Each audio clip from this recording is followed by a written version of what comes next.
കാത്തു നിൽക്കുന്നേ ഞാൻ യേശുവേ നിന്നാളിനായി.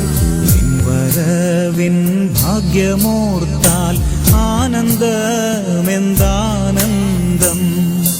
ലക്ഷ്യമെല്ലാം കാണുന്നേ മൽപ്രിയ മണാളനെ.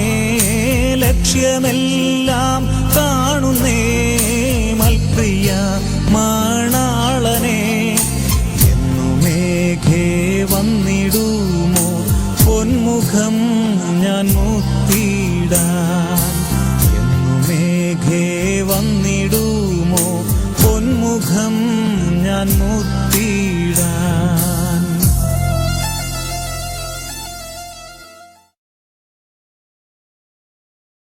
ദൈവത്തിന് മഹത്വം. കർത്താവിനാൽ അനുഗ്രഹീതരായ ദൈവമക്കളെ, ശ്രേഷ്ഠന്മാരും ആദരണീയരുമായ കർത്തൃദാസന്മാരെ, ഒരിക്കൽ കൂടി സ്നേഹവന്ദനം. നമ്മളെ ഈ 5-ാമത്തെ ദിവസം നമ്മുടെ വിഷയത്തിലേക്ക് വരികയാണ്.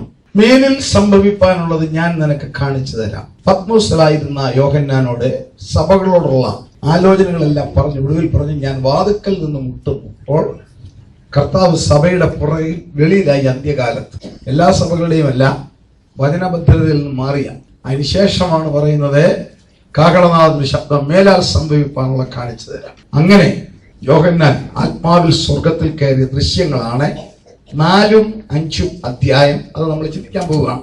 3-ാം അധ്യായത്തോടുകൂടി സഭകളോടുള്ള ദൂത് തീർന്നു. 3-ാം അധ്യായത്തിൽ വിശേഷ സഭ ഈ ഭൂമിയിൽ ദൃശ്യമല്ല, സഭ സ്വർഗത്തിലാണെന്ന് വ്യക്തമായ തെളിവുണ്ട്.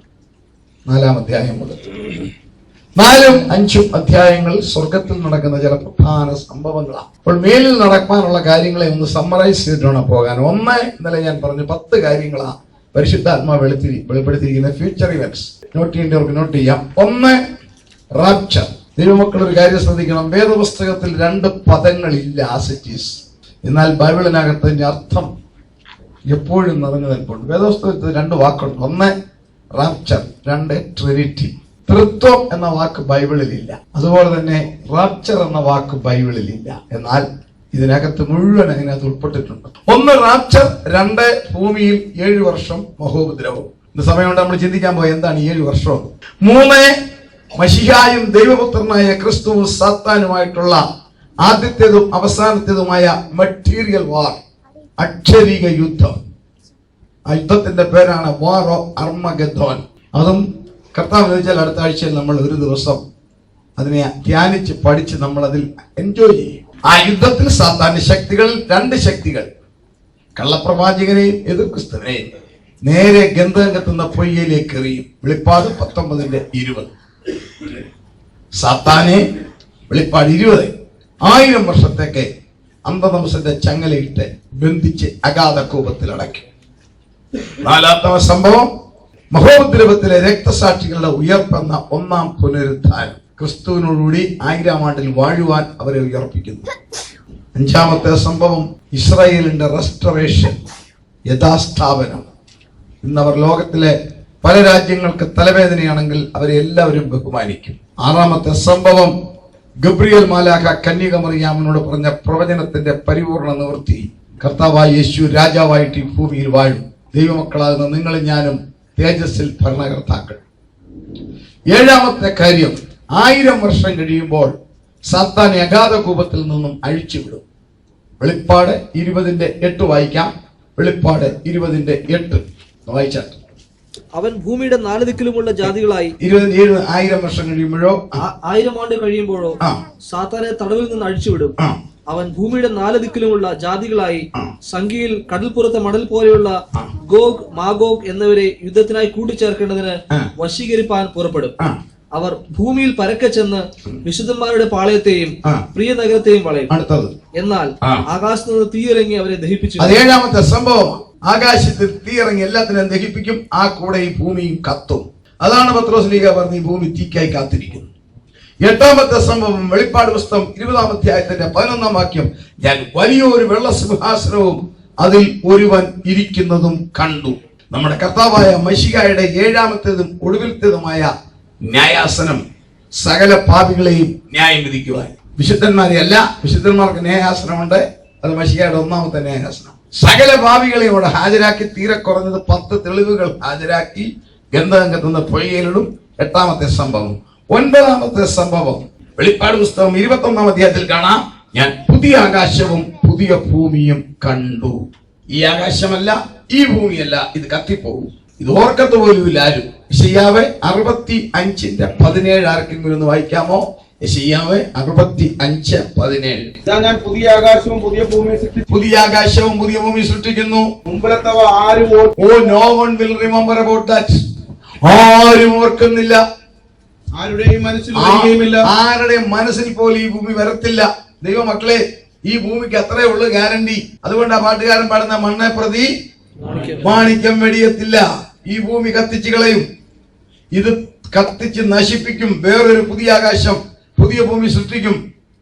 9ാമത്തെ സംഭവം, അവിടെ ഈ നിവാസികൾ ഉണ്ടായിരിക്കും. ആരാന്ന് പിന്നീട് നമുക്ക് ചിന്തിക്കാം. 10 വെളിപ്പാട് പുസ്തകം 21-ാം അധ്യായം 8-ാം വാക്യം ഒന്ന് വായിക്കാം ആർക്കെങ്കിലും? എന്നാൽ ഭീരുക്കൾ 9-ാം വാക്യം വായിക്കാം. 21-9 വായിച്ചാൽ മതി. അന്ത്യബാധ 7 നിറഞ്ഞ 7 കലശമുണ്ടായിരുന്ന 7 ദൂതന്മാരിൽ ഒരുത്തൻ വന്ന എന്നോട്, വരിക, കുഞ്ഞാടിന്റെ കാന്തയായ മണവാട്ടിയെ കാണിച്ചു തരാമെന്ന് പറഞ്ഞു. അവൻ എന്നെ ആത്മവീഴ്ചതയിൽ ഉയർന്ന ഒരു വൻമലയിൽ കൊണ്ടുപോയി. യെരുശലേം എന്ന വിശുദ്ധ നഗരം സ്വർഗത്തിൽ നിന്ന് ദൈവസ്ഥലിൽ നിന്ന് തന്നെ ദൈവ തേജസ്സുള്ളതായി ഇറങ്ങുന്നത് കാണിച്ചു. ഈ യോഹന്നാൻ കൊടുത്ത ദർശനം അങ്ങോട്ട് തീരാൻ പോവുക, ക്ലോസ് ചെയ്യാൻ പോവുക, അതിന്റെ സമാപ്തിയിൽ വരിക. ഇതെല്ലാം കഴിഞ്ഞിട്ട് വരിക, കുഞ്ഞാടിന്റെ കാന്തയെ കാണിച്ചു തരാം. നമുക്കറിയാം കുഞ്ഞാടിന്റെ കാന്ത സഭയ. കാന്തയെ കാണിച്ചു തരാമെന്ന് പറഞ്ഞ് യോഹന്നാനെ ഒരു ഉയർന്ന മലയിൽ കൊണ്ടുപോയി. അദ്ദേഹം കാണുന്നത് ഒരു കാന്തയല്ല, ഒരു സ്ത്രീയെ അല്ല കാണുന്നത്, ഒരു നഗരം സ്വർഗത്തിൽ നിന്നും ഇറങ്ങി വരുന്നു. ആ നഗരത്തിന്റെ പേരാണ് പുതിയ യെരുശലേം. ആ നഗരമാണ് ദൈവമക്കളാകുന്ന എന്റെയും നിങ്ങളുടെയും നിത്യതയുടെ ആരംഭം, നിത്യതയുടെ ബിഗിനിങ് ഓഫ് അവർ ഇറ്റർണിറ്റി. നമ്മളെ അതിനകത്ത് പ്രവേശിപ്പിക്കും. അതിന്റെ അളവ് പറയുന്നുണ്ട്, ഗുണിച്ചാൽ കിട്ടും 85 ലക്ഷം അടി നീളം, വീതി, ഉയരം. ചെന്നൈ മുതൽ കാശ്മീർ വരെ നേരെ വെച്ചാൽ എത്രയും ഇരിക്കുമോ അത്രയുമാണ് നമ്മുടെ വീടിന്റെ പൊക്കം. ഇവിടുത്തെ വീടിന്റെ പൊക്കം, ഖലീജിന്റെ പൊക്കം എത്ര? 2000 അടിയല്ലേ? ഇത് 85 ലക്ഷം അടി. അതാണ് നമ്മുടെ നിത്യ വീട്. അതിന്റെ മതിലിന്റെ അടിയിൽ ഇടുന്നത് 12 രത്നം. നമ്മൾ ഈ വീടൊക്കെ പണിയുമ്പം, നമ്മുടെ കേരളത്തിലൊക്കെ ചെയ്യുന്ന പണി എന്നാ ചോദിച്ചത്, വീടിന്റെ പണിയിലാൻ നിർത്തി മതില് പണിയുമ്പോൾ അതിന്റെ അടി കൊണ്ടിടുന്ന ഒരു പരിപാടി ഉണ്ടായിരിക്കാം. ഓടിഞ്ഞ കല്ല്, ഷേപ്പ് പോയത്, ഇതെല്ലാം കൊണ്ട് അടി തട്ടുന്ന. അതൊന്ന് മാറ്റാൻ, അതൊന്നും വീട്ടിൽ നിന്ന് ഒഴിവാക്കണ്ടേ. രണ്ടാമത് അത്രയും പൈസ ലാഭിക്കാൻ. എന്നാൽ നമ്മുടെ തമ്പുരാൻ പണിയുന്നതിന്റെ അതിന്റെ അടിസ്ഥാനത. ഇതിന് എഞ്ചിനീയർ ഞാൻ നിങ്ങളോട് പറഞ്ഞു. ആരാന്നറിയാമോ എഞ്ചിനീയറെ? മനുഷ്യനായ ആരുമല്ല, മാത്തുക്കുട്ടിയല്ല, യഹോവയായ ദൈവം എഞ്ചിനീയർ. അതാ അബ്രഹാം ആദ്യമേ ദർശനം കാണുന്നത് ദൈവം ശില്പിയായി നിർമ്മിച്ചതും അടിസ്ഥാനമുള്ളതുമായ ഒരു നഗരം. ഞാൻ ഒരിക്കൽ പറഞ്ഞതാ, ഇതിന്റെ ഇപ്പൊ പണിയെല്ലാം തീർന്നു, എല്ലാം കഴിഞ്ഞു, വയറിങ്ങും കഴിഞ്ഞു, ഇപ്പൊ പെയിന്റിംഗ്. പെയിന്റർ ആരാ? നിങ്ങൾ കേട്ടതാ? ആരാ? പെയിന്റർ യേശുക്രിസ്തു. ഞാൻ നിങ്ങൾക്ക് സ്ഥലമൊരുക്കാൻ പോകുന്നു. ഞാൻ ഇരിക്കുന്നിടത്ത് നിങ്ങൾ ഇരിക്കേണ്ടതിനെ. അതൊരു വലിയ ആശയമാണ് ദൈവമക്കളെ. ഇത് ഇസ്രായേൽ മക്കൾക്ക്, യഹൂദന്മാർക്കും ശിഷ്യന്മാർക്കും നല്ലപോലെ മനസ്സിലാവും. ഇതെന്താണ്? അതൊരു യഹൂദന്റെ കല്യാണത്തിന്റെ സിസ്റ്റം അവർക്കറിയാം. അതുകൊണ്ടാണ് ഈ പൗലോസ്ലീഹായി പറയുന്നത്, ഞാൻ നിങ്ങളെ ക്രിസ്തു വന്ന ഏകപുരുഷനെ നിർമ്മലയിൽ വിവാഹ നിശ്ചയം. അത് നമ്മൾ ഈ യഹൂദനെ 3 സിസ്റ്റമാണ് വിവാഹം. അതാ നമുക്കും അതൊക്കെ തന്നെയാണ്. വിവാഹ ആലോചന, വിവാഹ നിശ്ചയം, വിവാഹം. യഹൂദന്റെ വിവാഹാലോചന എങ്ങനെയാണെന്ന് ചോദിച്ചെന്നാൽ, ഒരു പെൺകുട്ടി പ്രായമായാൽ, നമ്മുടെ ഭാഷയിൽ മച്യൂർ ആയാൽ, അവളുടെ വീട്ടിൽ ചില കാര്യങ്ങളൊക്കെ നടത്തും. കുറച്ച് ദിവസത്തേക്ക് അവളെ വെളിയിൽ കാണത്തില്ല, റിലേറ്റീവ്സ് എല്ലാം ചെല്ലും, അവൾക്ക് ഉടുപ്പ് കൊടുക്കും. ഇതെല്ലാം കാണുമ്പം എല്ലാവർക്കും മനസ്സിലാവും ആ വീട്ടിലെ കൊച്ചു മച്യൂറായി. കുറച്ച് കഴിയുമ്പോൾ ഒരു യഹൂദ കൊച്ചൻ പ്രായപൂർത്തിയായാൽ അവന് പെണ്ണിനെ അന്വേഷിക്കേണ്ടത് ബ്രോക്കറല്ല, അപ്പനാണ്. പിതാവിന്റെ ചുമതലയാണ്. എന്റെ മോക്കൊരു ചെറുക്കനെ വേണം.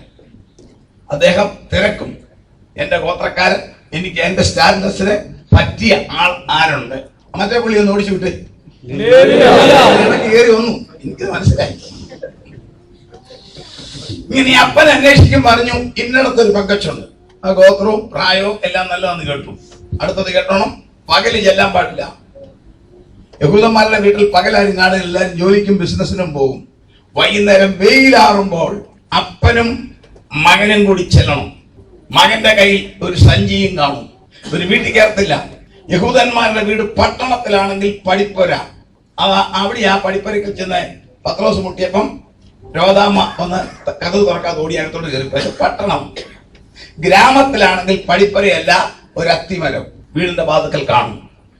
ഈ അപ്പനും മകനും, മകന്റെ കയ്യിൽ ഒരു സഞ്ചിയുള്ളൊരു ചെറുപ്പക്കാരനും പിതാവും വീടിന്റെ മുൻപിൽ വന്ന് പടിപ്പുരയിൽ ഇരിക്കുകയോ മരത്തിന്റെ ചോട്ടിൽ ഇരിക്കുകയോ ചെയ്ത കണ്ടാൽ അകത്തിരിക്കുന്നവർ മനസ്സിലാക്കിക്കോണം, ഇത് വളവിക്കാൻ വരുന്നവരല്ല, ക്ഷത്രകച്ചവടക്കാരല്ല, കല്യാണക്കാരല്ല. ഉടൻ പിതാവ് ഇറങ്ങി ചെല്ലണം.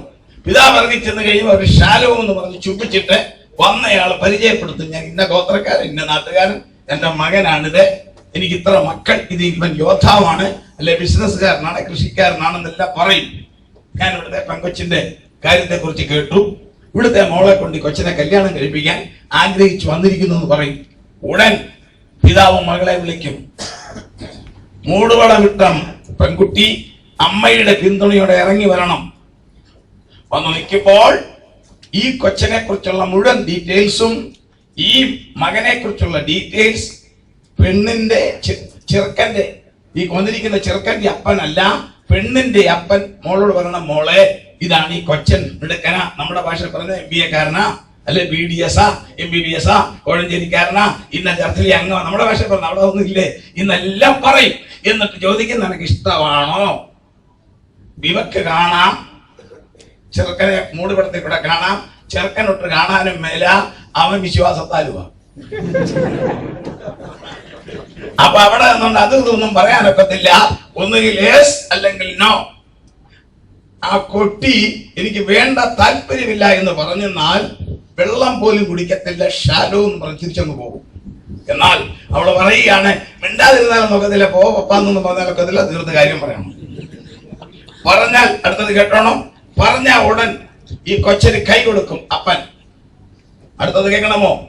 അടുത്ത പരിപാടി, കൊച്ചന്റെ ഈ സഞ്ചി ഉണ്ടല്ലോ, അതിനകത്തൊരു വിളക്ക് കൊണ്ടുവന്നിട്ടുണ്ട്.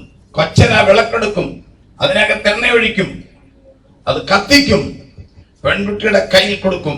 പെൺകുട്ടി ആ വിളക്കുമായി പൊക്കോണം, വീട്ടിലോട്ട് പോവുക. അടുത്തത് കേട്ടോണം, പോയി. ഇനിയും കൊച്ചനെ വിളിച്ച് വീട്ടിൽ ഇരുത്തി നല്ല ഭക്ഷണം, അവൈലബിൾ ആയിട്ടുള്ള ഭക്ഷണവും അപ്പനും ആ മോനും അവൈലബിൾ ആയിട്ടുള്ള ഭക്ഷണം എല്ലാം കൊടുത്ത് ഇരിക്കും. ഈ പെണ്ണിന്റെ ഡ്യൂട്ടി കേട്ടോണം. ഈ പെണ്ണെ, ഈ വിളക്ക് വീടിന്റെ അപ്പർ റൂം, മുകളിൽ ഒരു റൂമുണ്ട്. യഹൂദന്മാരുടെ വീടെന്ന് പറഞ്ഞാൽ ഒരു നിലയാ, പക്ഷെ 2 നിലയായി. തൃശ്ശൂർ എന്നാൽ അതിന്റെ ടിപ്പിക്കൽ വീടുകൾ കാണാം. ഈ യഹൂദന്മാരുടെ വീടുകളുടെ നില ദൂരെ കാഴ്ചയ്ക്ക് 1 നിലയാ, പക്ഷെ ചെല്ലുമ്പോൾ അറിയാം 2 നിലയാ. ഒറ്റ സ്ട്രക്ചറിൽ പൊങ്ങിയത് വെട്ടി തട്ടിട്ടിരിക്കുക. തൃശ്ശൂർക്കാരെങ്കിലും കൈവക്കാമെങ്കിൽ അവർക്കറിയാം. ഈ പെൺകുട്ടിയുടെ ജോലി ഈ മുകളിലത്തെ മുറിയിൽ വിളി ചെല്ലണം, ഈ വിളക്ക് അവിടെ വെക്കണം. ഇപ്പൊ 2 ജോലിയുണ്ട്. അതിന്റെ ആഴമായ അർത്ഥം ദൈവമക്കളും ശ്രദ്ധിച്ചോണം. ഇവളുടെ ഡ്യൂട്ടി 1, ഈ വിളക്ക് കെടാൻ പാടില്ല. ഈ വിളക്കിനകത്ത് എണ്ണ തീർന്നാൽ എണ്ണ ഒഴിച്ചു കൊടുത്തോണം. 2, ജനൽ തുറന്നിടണം, മേലാൽ അടയ്ക്കാൻ പാടില്ല.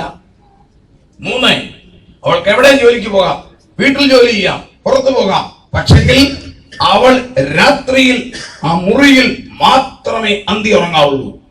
മസ്റ്റാ. എന്താണെന്നറിയാമോ? ഒരു വീടിന്റെ മുകളിൽ വിളക്ക് കത്തിക്കുന്ന കണ്ടാൽ അവിടെയുണ്ട് ചെറുപ്പക്കാർ, ജാരന്മാർ. അവർ ഏതെങ്കിലും വിധത്തിൽ അവർക്കൊരു ഹരമ, ഇങ്ങനെയുള്ള പെൺകുട്ടികളെ എങ്ങനെയെങ്കിലും കവരാൻ, അത് വരാതിരിക്കാൻ മുകളിൽ രാത്രി മുകളിൽ ഉറങ്ങാവുള്ള മസ്റ്റ. അവിടെ നിന്നും വെളിയിലേക്കൊരു പ്രവേശനമില്ല, വീടിനകത്തേക്കാ. ചെറുക്കനൊരു ജോലിയുണ്ട്. ചെറുക്കൻ വീട്ടിൽ പോയി സ്വപ്നം കെട്ടുന്ന പണി നടക്കുകയില്ല. ചെറുക്കൻ വീട്ടിൽ ചെന്നിട്ട് തനിക്ക് കൊണ്ടൊരു വേളൊരു മുറി, ആ മുറി ശമ്പളക്കാരെ വെച്ചാലും നോക്കത്തില്ല. അന്നത്തെ ചരിത്രം, ഇന്ത്യയിൽ നിന്ന് കൊണ്ടുചെല്ലുന്ന മയിൽപീലി, ബാബിലോണിൽ നിന്ന് മേടിക്കുന്ന പരവതാനി, ഇതുകൊണ്ടെല്ലാം ഈ മുറി അവൻ അലങ്കരിക്കണം. അലങ്കരിച്ചിട്ട് പിതാവിനോട് പറയണം, ഞാൻ എന്റെ മണവാട്ടിക്ക് വേണ്ടി മുറി അലങ്കരിച്ചു. അലങ്കരിച്ച് കഴിഞ്ഞാൽ അങ്ങ് അറിയിക്കും, ഇവിടെ റെഡി. ഉടനെ പറഞ്ഞു ഞങ്ങളും റെഡി. ടൈമും ഡേറ്റും തീരുമാനിക്കുമ്പോൾ ഈ മണവാട്ടി ഒരുങ്ങി താഴോട്ട് ഇറങ്ങുമ്പോൾ ഈ വിളക്ക് കയ്യിലെടുക്കും. ഏതാ? മണവാളൻ കത്തിച്ചു കൊടുത്ത വിളക്ക്. അതെടുത്തിറങ്ങിയിട്ട് തന്റെ തോഴുവക്കാർ 2 പേര് സൈഡിൽ നിൽക്കും, 10 പേർ. ഈ വിളക്കിൽ നിന്ന് അവരും കത്തിക്കും. അങ്ങനെയാ പോകുന്നത്. അതാ കർത്താവ് പറഞ്ഞത്, സ്വർഗരാജ്യം മണവാളനെ എതിരേൽപ്പാൻ പുറപ്പെട്ട നോക്കിക്കേ 10 കന്യകമാരുടെ സദൃശ്യം. ദൈവമക്കളെ, ഇതിന്റെ അർത്ഥം എന്താണെന്നറിയാമോ? ആഴമായ അർത്ഥം, നമുക്കുള്ള അർത്ഥം. നമ്മുടെ കർത്താവെ നമ്മളെ സ്വീകരിക്കാൻ വന്നു.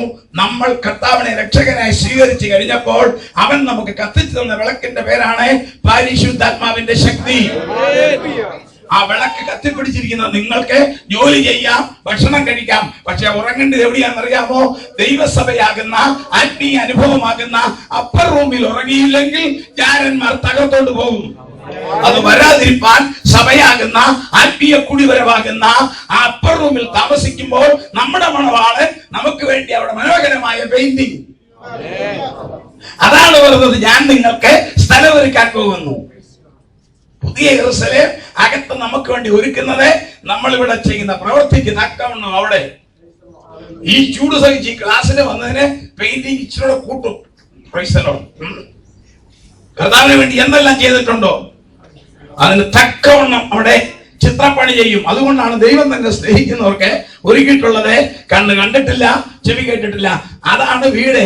അതിന്റെ അടിസ്ഥാനമാണല്ലോ നമ്മൾ പറഞ്ഞു വരുന്നത്. അത് തന്നെ പൊന്നമ്മച്ചി സ്വർഗത്തിലെ രത്നം. വെളിപ്പാട് പുസ്തകം 21:18 വേഗം വായിച്ചേ. വെളിപ്പാട് 21:18. മതിലിന്റെ പണി സൂര്യകാന്തവും നഗരം സ്വച്ഛസ്ഫടികത്തിനൊത്ത തങ്കവുമായിരുന്നു. അടുത്തത് കേട്ടോണം. നഗരമതിലിന്റെ അടിസ്ഥാനങ്ങൾ സകല രത്നവും കൊണ്ട് അലങ്കരിച്ചു. ഇവിടുത്തെ രത്നമല്ല, സ്വർഗീയ ഡയമണ്ട്. അടുത്തത് 1-ാം അടിസ്ഥാനം സൂര്യകാന്തം, 2-ാമത്തേത് നീലരത്നം, മൂന്നാമത്തേത് മാണിക്യം. നമ്മൾ ഇതുവല്ലോ കണ്ടിട്ടുണ്ടോ? നമ്മളിപ്പം നിൽക്കുന്നത് 91.6 ആയുള്ളൂ. അത് തന്നെ എന്നാ നുണതമ്പരാന്നറിയാം. കാരണം അതേ 10 പവൻ മേടിച്ച ഓണ്ടാക്കാർ വരെ ഫ്രീ. അപ്പൊ നമ്മൾ അവിടം വരെ ആയിട്ടുള്ളൂ. അടുത്തൊന്ന് വായിച്ചേ. 4-ാമത്തേത് മരതകം, 5-ാമത്തേത് നഗർഖണി, പോരാട്ടം ഉണ്ടാകും. ഇതിനോട് പോരാട്ടം ഉണ്ട്. നഗവർണി എന്ന് പറഞ്ഞാൽ നഖം നീട്ടി പെയിന്റ് അടിച്ച നല്ല മൂന്ന് വശത്തുനിന്നും പ്രകാശം. നഖവർണി. അടുത്തത് 6-ാമത്തേത് ചുവപ്പ് കല്ല്, 7-ാമത്തേത് മഞ്ഞരത്നം, 8-ാമത്തേത് ഗോമേതകം, 9-ാമത്തേത് പുഷ്പരാഗം, അടിയിൽ 9-ാമത്തേത് പുഷ്പരാഗം, 10-ാമത്തേത് വൈഡൂര്യം, 11-ാമത്തേത് പത്മരാഗം. 10 ശബ്ദം ചവിട്ടുമ്പോ ഒന്നിച്ച് നമ്മളങ്ങോട്ട് കയറി ചെല്ലുമ്പോ. അടുത്തത് 12-ാമത്തേത് സുഗന്ധരത്നം. അവിടെ അങ്ങോട്ട് ചവിട്ടുമ്പോ ഇങ്ങോട്ട് പെർഫ്യൂം. ഒരു സ്പ്രേയും വേണ്ട. ഇത് അടിസ്ഥാനം. അതിന്റെ മതിലുണ്ടല്ലോ, അടിസ്ഥാനം. അതിനകത്തൊരു മർമ്മമുണ്ട്. 21-ാം അധ്യായത്തിന്റെ 9-ാം 10-ാം വാക്യം ഒന്ന് വായിച്ചേ. 10-ാം വാക്യം. അവനെ ആത്മവിശുദ്ധിയിൽ ഉയർന്ന ഒരു വൻമലയിൽ കൊണ്ടുപോയി. യെരൂശലേം എന്ന വിശുദ്ധ നഗരം സ്വർഗത്തിൽ നിന്ന് ദൈവസന്നിധിയിൽ നിന്ന് തന്നെ ദൈവതേജസ്സുള്ളതായി ഇറങ്ങുന്നത് കാണിച്ചു തന്നു. അതിന്റെ ജ്യോതിസ് ഏറ്റവും വിലയേറിയ രത്നത്തിന് തുല്യമായി സ്ഫടിക സ്വച്ഛതയുള്ള സൂര്യകാന്തം പോലെ ആയിരുന്നു. അടുത്ത വാക്യം കേട്ടോ. അതിന് പൊക്കമുള്ള വൻമതിലും 12 ഗോപുരങ്ങളിൽ 12 ദൂതന്മാരുമുണ്ട്. അടുത്തത് ഇസ്രായേൽ മക്കളുടെ 12 ഗോത്രങ്ങളുടെ പേർ കൊത്തിയിട്ടുമുണ്ട്. അവിടെ 12 ഗോത്രങ്ങളുടെ പേര്. അടുത്തത് കിഴക്ക് 3 ഗോപുരം, വടക്ക് 3 ഗോപുരം, തെക്ക് 3 ഗോപുരം, അടുത്തത് പടിഞ്ഞാറ് 3 ഗോപുരം. അടുത്ത വാക്യം. നഗരത്തിന്റെ മതിലിന് 12 അടിസ്ഥാനവും അതിൽ കുഞ്ഞാടിന്റെ 12 അപ്പോസ്തലന്മാരുടെ 12 പേരുമുണ്ട്. ഇതിനകത്ത് ആരാ താമസിക്കുന്ന? ഗോപുരങ്ങളിൽ 12 പൂർവപിതാക്കൾ ഗോത്രങ്ങളുടെ പേർ. അതിന്റെ അർത്ഥം ഇതിനകത്ത് താമസിക്കുന്നത് പഴയ നിയമ വിശുദ്ധന്മാർ. അടിസ്ഥാനത്തിൽ 12 അപ്പോസ്തലന്മാരുടെ പേർ. അതിന്റെ അർത്ഥം പുതിയ നിയമ വിശുദ്ധന്മാർ. അപ്പോൾ ഇതിനകത്ത് ഓക്യുപ്പൈ ചെയ്യാൻ പോകുന്ന ഓക്യുപ്പൻസ് പഴയ നിയമ പുതിയ നിയമ വിശുദ്ധന്മാർ മാത്രം. വേറെ ആരും അതിനകത്ത് താമസിക്കത്തില്ല. 21 അതേ അധ്യായത്തിന്റെ 19 വാക്യത്തിൽ കാണാം, കുഞ്ഞാട് വിളക്ക്. പിതാവിന്റെ സാന്നിധ്യം അവിടെ. പരിശുദ്ധാത്മാവിന്റെ പ്രവാഹം അവിടെ. ദൈവമക്കളെ, നമ്മളെ അതിനകത്ത് താമസിപ്പിക്കും. ഇത് ഭൂമി വന്ന് മുട്ടുന്നതായിട്ട് പറയുന്നില്ല, ഇത് സ്വർഗത്തിൽ നിന്ന് ഇറങ്ങി വരും. പുതിയ ഭൂമി ഉണ്ടാകും. അന്നേരം നമുക്ക് പിന്നീട് ചിന്തിക്കാം, ഈ സ്വർഗീയ യെരൂശലേം സ്വർഗത്തിൽ നിന്ന് ഇറങ്ങുന്നത് ഞാൻ കണ്ടു. നമ്മുടെ വീട്ടിൽ നമ്മൾ ഇരിക്കുക, അന്നേരം പറയാ യെരൂശലേം ഭാഷ വരുന്നു എന്ന് പറഞ്ഞാൽ വീട്ടിൽ കയറിയെന്നല്ല, വരുന്നു. ഇത് സ്വർഗത്തിൽ നിന്നും ഇറങ്ങുന്നു. അപ്പോൾ ഇത് സ്വർഗത്തിൽ നിന്നും ഇറങ്ങി ഭൂമിയുടെ മേളിൽ ഇങ്ങനെ ഹാങ് ചെയ്ത് നിൽക്കും. അതിനകത്ത് ഞാനും നിങ്ങളും പഴയ നിയമ വിശുദ്ധന്മാരും, പ്രൈസ് ദി ലോർഡ്, പിതാവിന്റെയും പുത്രന്റെയും പരിശുദ്ധാത്മാവിന്റെ സാന്നിധ്യം. നമുക്കൊരു പ്രത്യേക ശരീരമുണ്ട്. ആ നെറ്റിയിൽ വെളിപ്പാട് 22:4 കാണാം, നമ്മുടെ നെറ്റിയിൽ അവന്റെ നാമം. Price the Lord. നമ്മുടെ നെറ്റിയിൽ അവന്റെ നാമം. നാം അവനെ നേരിട്ട് കാണും, അവനെ നമ്മൾ ആരാധിക്കും. നമ്മുടെ നിത്യതയുടെ ആരംഭം.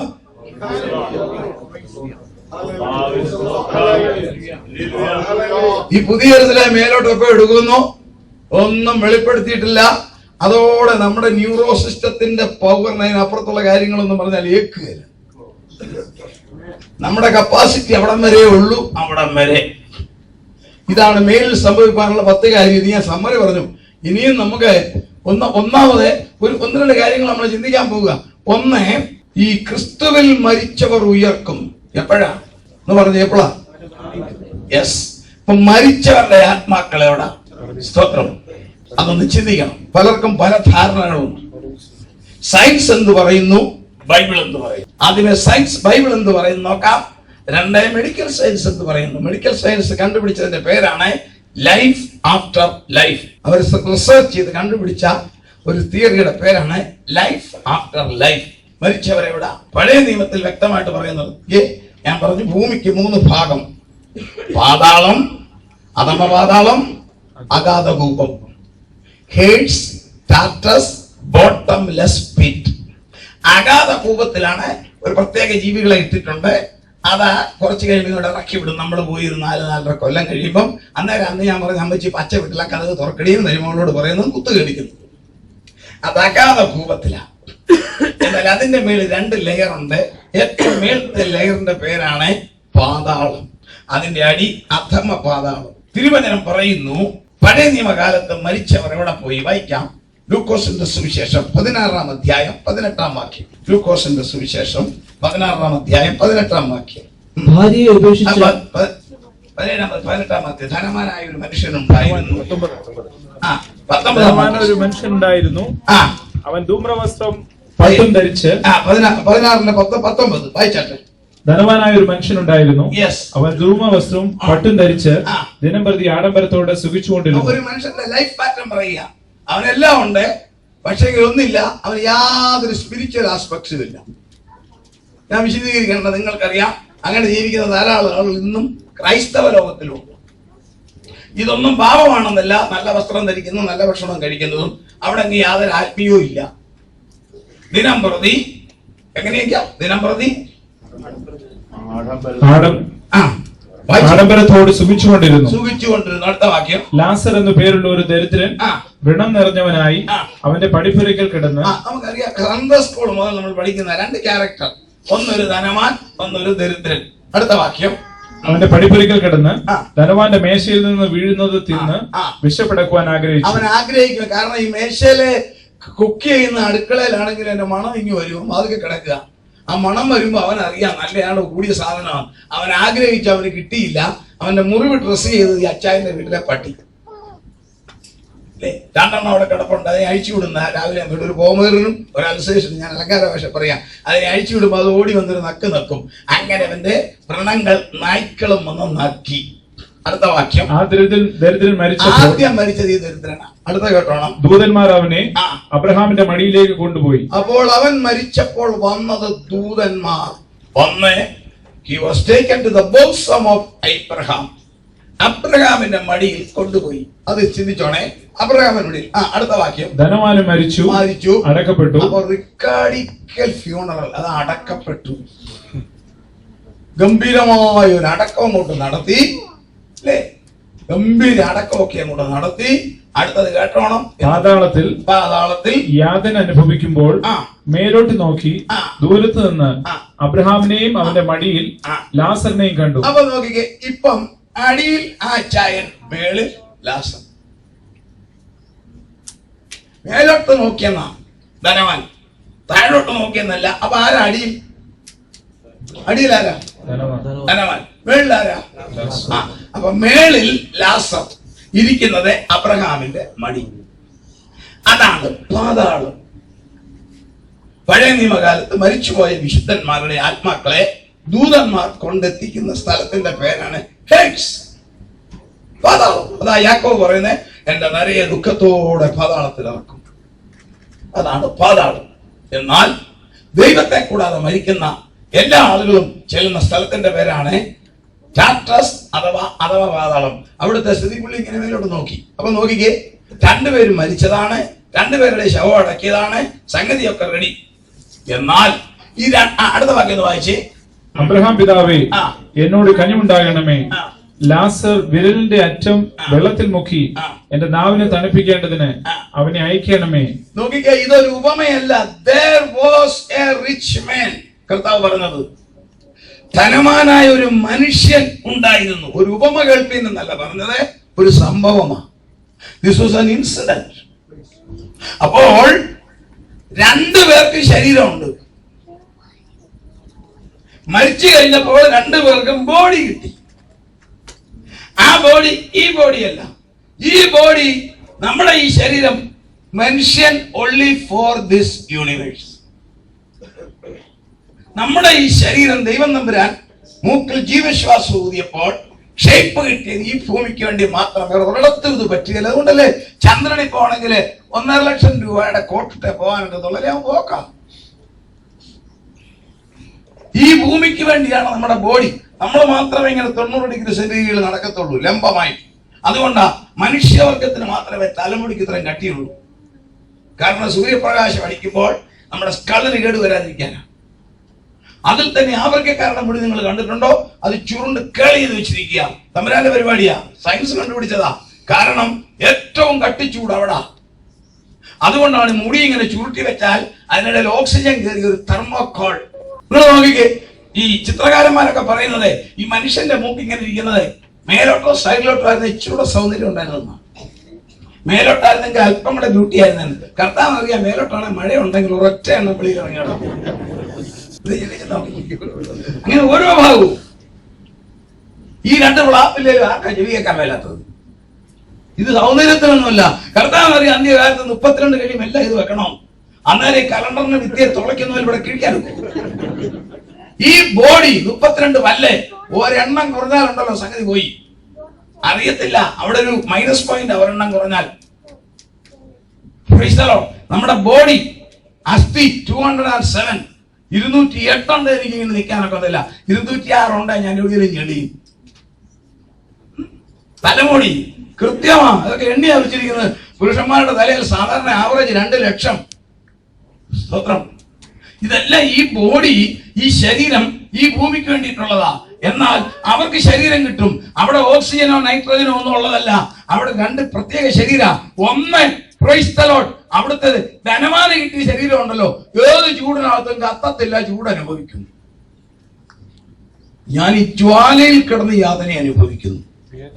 അവിടുത്തെ ചൂടാണ് ശാസ്ത്രജ്ഞന്മാർ അളന്നു പറയുന്നത് 2000 ഡിഗ്രി. ഇവിടെ 50 ഡിഗ്രി ആയിട്ട് AC ഉണ്ടായിട്ട് നിൽക്കാൻ പാടാം. 2000 ഡിഗ്രി പോയ കിടന്ന കിടപ്പൊന്നും നിങ്ങളൊന്ന് ഭാവനയെ കാണണം. അതെത്ര കറക്റ്റാ. Lithosphere, astrosphere, mesosphere. മെസോസ്ഫിയറിലെ ചൂട് 6000 ഡിഗ്രി. രണ്ടാമത്തെ അത് സയൻസ് തെളിയിച്ചതാ. ഇത് 2000 ഡിഗ്രി ചൂടാണ്. അവിടെയാണ് ഈ പുള്ളി പോയി കിടക്കുന്നത്. അപ്പൊ ഒരു ബോഡി ഉണ്ട്. ദാഹവും ഉണ്ട് ആ ബോഡിക്ക്. അബ്രഹാം പിതാവേ, മനസ്സിലിക്കണമേ, ലാസർ വിരലിന്റെ അറ്റം വെള്ളത്തിൽ മുക്കി എന്റെ നാവിനെ തണുപ്പിക്കേണ്ടതിന് അവനെ ഇങ്ങോട്ട് നയിക്കണമേ.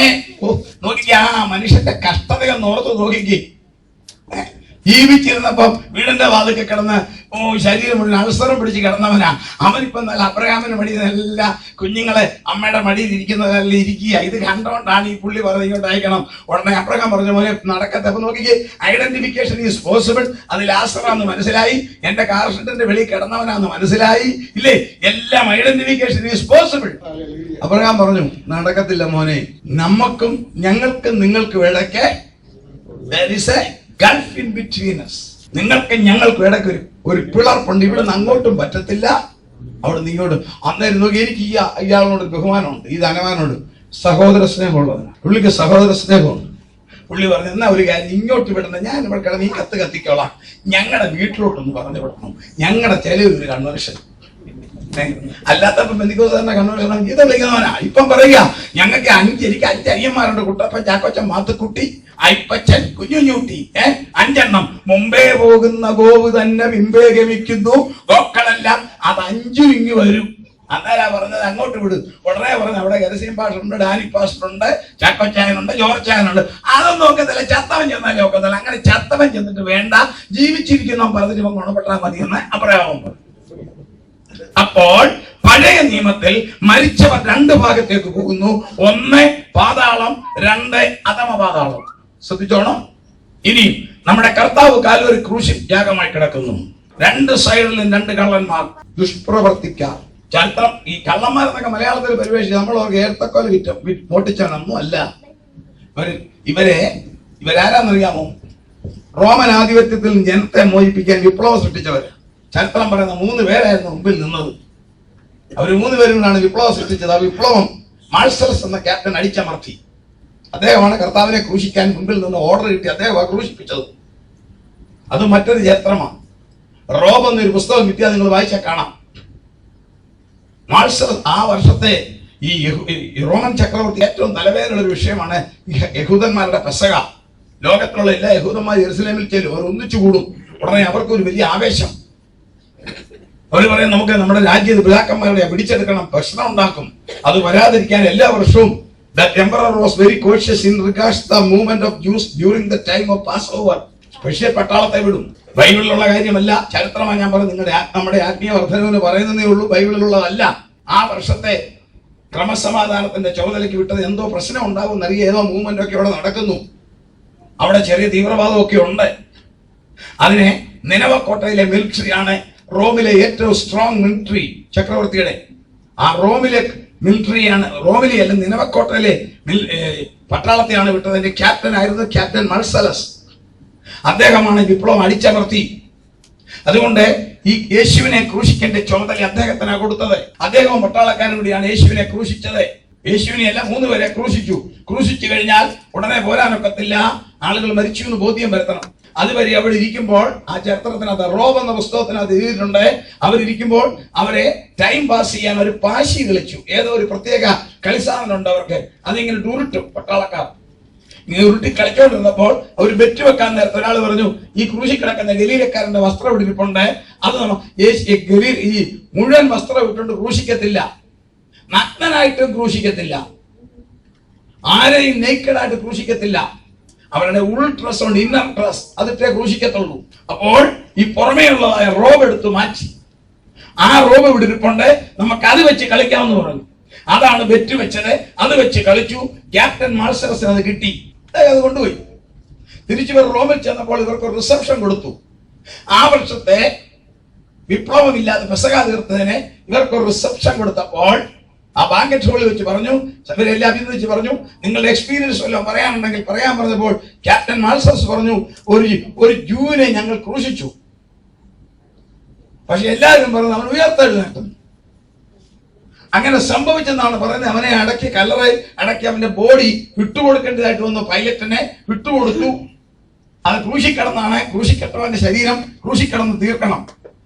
ക്രൂശിക്കടന്നാൽ ഉടനെ മരിക്കത്തില്ല, 1-2 ദിവസം കഴിഞ്ഞേ മരിക്കത്തുള്ളൂ. അതിന്റെ അവസാനം കഴുകൻ കൊത്തി കൊത്തി കൊത്തി മാംസം മുഴുവൻ തിന്ന് അസ്ഥികളാകുമ്പോൾ ഇറന്ന് താഴെ വീഴും.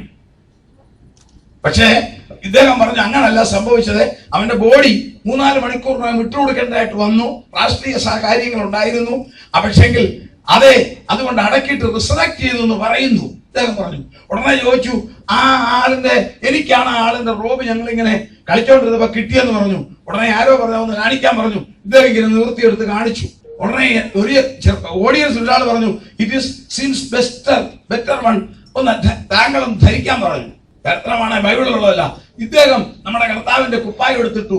അന്നേരം അദ്ദേഹത്തിന് ഒരു ശക്തി വന്നു. അദ്ദേഹം യേശു രക്ഷകൻ അല്ലെ ഹല്ലേലൂയ എന്ന് ഉറക്കെ വിളിച്ചു പറഞ്ഞു.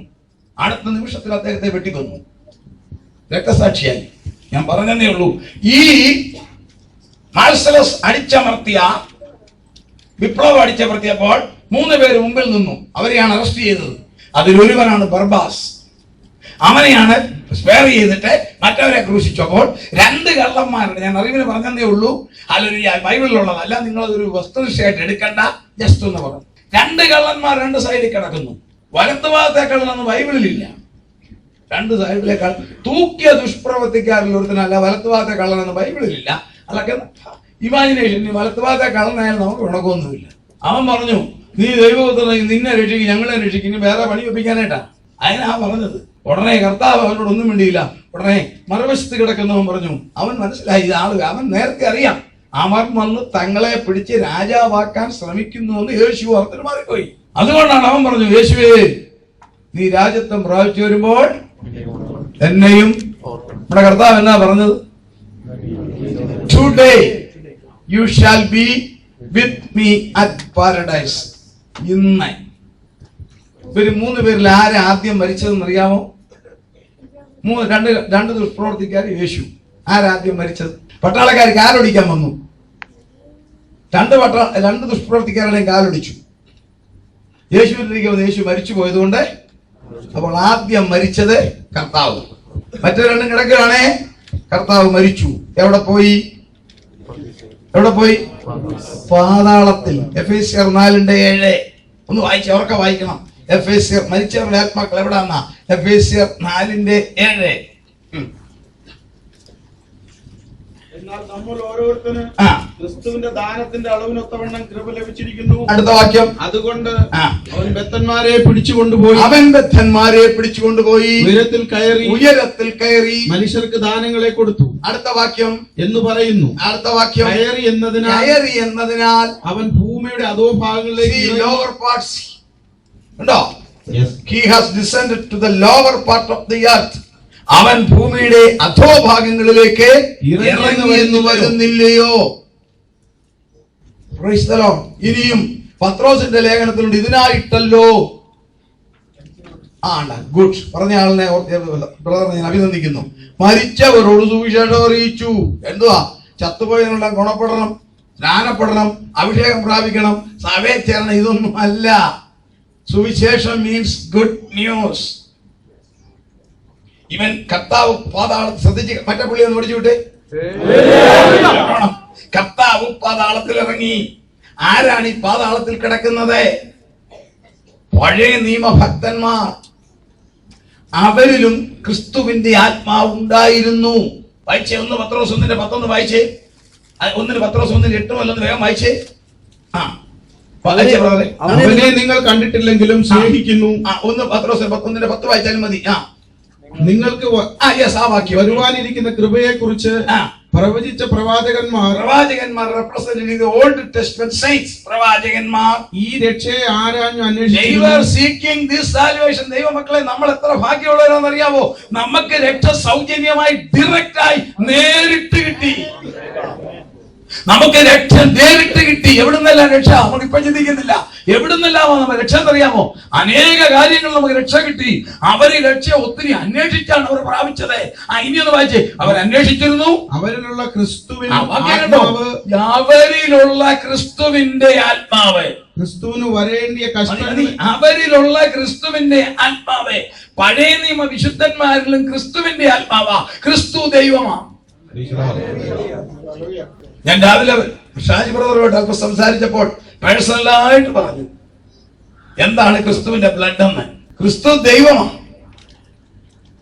അപ്പോൾ ഇവർ ഈ പ്രത്യാശയിൽ കടന്നുപോയവരാ.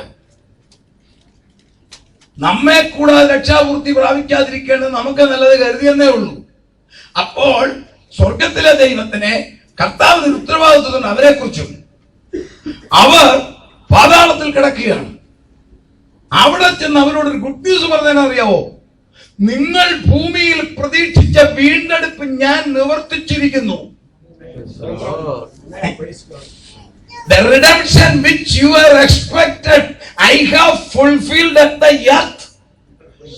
മനുഷ്യവർഗത്തിന്റെ പാപങ്ങൾക്ക് വേണ്ടിയുള്ള എന്റെ പരമയാഗം, മനുഷ്യവർഗത്തെ വീണ്ടെടുക്കുവാനുള്ള എന്റെ ഉന്നതമായ ദൗത്യം ഞാൻ ഭൂമിയിൽ നിവർത്തിച്ചു. അവരോട് പറയുക. എന്നിട്ട് പറഞ്ഞു, ഇനി നിങ്ങൾക്കൊരു ഗുഡ് ന്യൂസ്, നിങ്ങൾ ഇവിടെ കിടക്കണ്ട, നിങ്ങൾക്ക് ഇവിടെയല്ല, നിങ്ങൾ എന്നോട് പോലെ.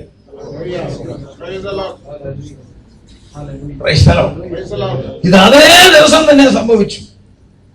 വെള്ളിയാഴ്ച ദിവസം കർത്താവിനെ ക്രൂശിച്ചു, വൈകുന്നേരം അടക്കി, കർത്താവ് പാതാളത്തിൽ ഇറങ്ങി, ഇത് പറഞ്ഞു. പഴയ നിയമ ഭക്തന്മാരെ മുഴുവൻ കൊണ്ടുവന്നു. അന്നേരമാണ് 2 കള്ളന്മാരിൽ മരിച്ചതിൽ ഒരച്ഛനോട് പറഞ്ഞ് പോരാൻ പറഞ്ഞു. അതാ ഇന്ന് നീ എന്നോടുകൂടി പർദീസയിൽ ഇരിക്കും. അങ്ങനെ ആ മാനസാന്തരപ്പെട്ട ദുഷ്പ്രവൃത്തിക്കാരനെ കൂടെ കൊണ്ടുപോയി. അന്ന് മുതൽ ഇന്ന് വരെ ക്രിസ്തുവിൽ മരിക്കുന്ന വിശുദ്ധന്മാരെല്ലാം പർദീസയിൽ. പർദീസ ഒരു സ്വർഗമാണ്. സ്വർഗം എന്ന വാക്കിന്റെ തിയററ്റിക്കൽ അർത്ഥം എന്നറിയാവോ? Things upwards. അതാണ് സ്വർഗം, മേലിലുള്ളത്. ഒന്നാം സ്വർഗം ആകാശം, അല്ലെങ്കിൽ ശൂന്യാകാശം വരെ പോകും. രണ്ടാം സ്വർഗം വിസ്കോസിറ്റി, പ്രപഞ്ചം, അവിടെയാണ് സാത്താന്റെ ഓഫീസ്. മൂന്നാം സ്വർഗം പർദീസ. നാലാം സ്വർഗം ദൈവസിംഹാസന സ്ഥലം. ഇതിൽ ഈ മൂന്നാം സ്വർഗമാകുന്ന പർദീസയില പൗലോസ് ശ്ലീഹ പോയത്. പുതിയ നിയമ വിശുദ്ധന്മാരും പഴയ നിയമ വിശുദ്ധന്മാരും ഇന്ന് എവിടെയാപ്പോൾ? എവിടെയാ? നിങ്ങൾ പറഞ്ഞാട്ടെ. അപ്പൊ ഇന്ന് ഞാനോ നിങ്ങളോ മരിച്ചാൽ എവിടെയാ? അപ്പൊ 40 ഉണ്ണിയപ്പത്തിനാ വരുവോ? ഇത് നോക്കിക്കേ. ഇപ്പൊ നമുക്കൊരു രസമായിട്ട് തോന്നല്ലേ? പാലപ്പം തിന്നാനൊന്നും മരത്തില്ല, അത് പർദീസയിലാ വിശുദ്ധന്മാർ. സ്തോത്രം.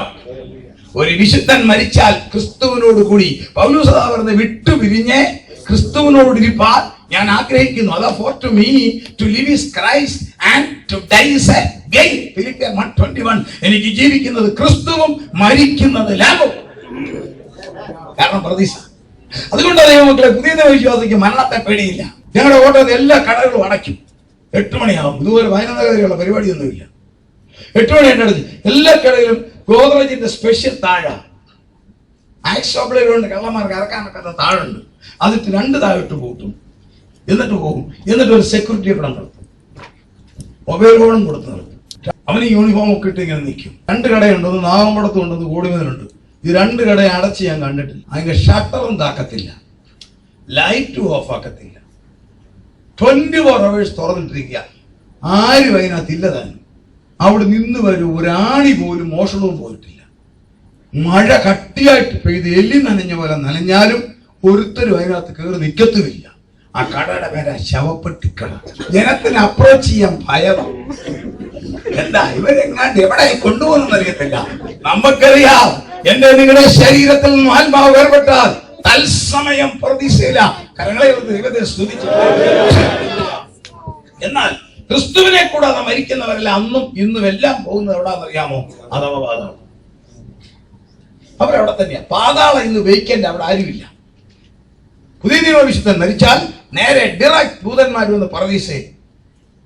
സ്തോത്രം. ഇനിയും സയൻസ് എന്ന് പറയുന്നു. ഇനി ഇതിന്റെ ശാസ്ത്രീയ ബാക്ക്ഗ്രൗണ്ട് വേണമല്ലോ. അതാണ് ലൈഫ് ആഫ്റ്റർ ലൈഫ്. റീഡേഴ്സ് ഡൈജസ്റ്റിനകത്ത് ഇവിടെ എഴുതിയ പ്രബന്ധമാണ് ഞാൻ പറയുന്നത്. ലോകത്തിൽ അനേക VVIPs ഹോസ്പിറ്റലുകളിൽ അഡ്മിറ്റായി, അവർ മരിച്ചു. മരണം എന്ന് പറഞ്ഞാൽ ഇവിടുത്തെ മെഡിക്കൽ സ്റ്റാഫിന്റെ ഭാഷയിൽ 3 കാര്യമാണ്. 1, റെസ്പിറേഷൻ, ശ്വാസോച്ഛ്വാസം നിലയ്ക്കുക. 2, ബ്ലഡ് സർക്കുലേഷൻ നിൽക്കുക. 3, എന്തുവാ? കണ്ണിന്റെ ചലനം. അതേ ലൈറ്റ് അടിച്ച് നോക്കുന്ന, കണ്ണിനെ ഭംഗി നോക്കുന്ന, ഇത് പോയോന്നറിയാൻ.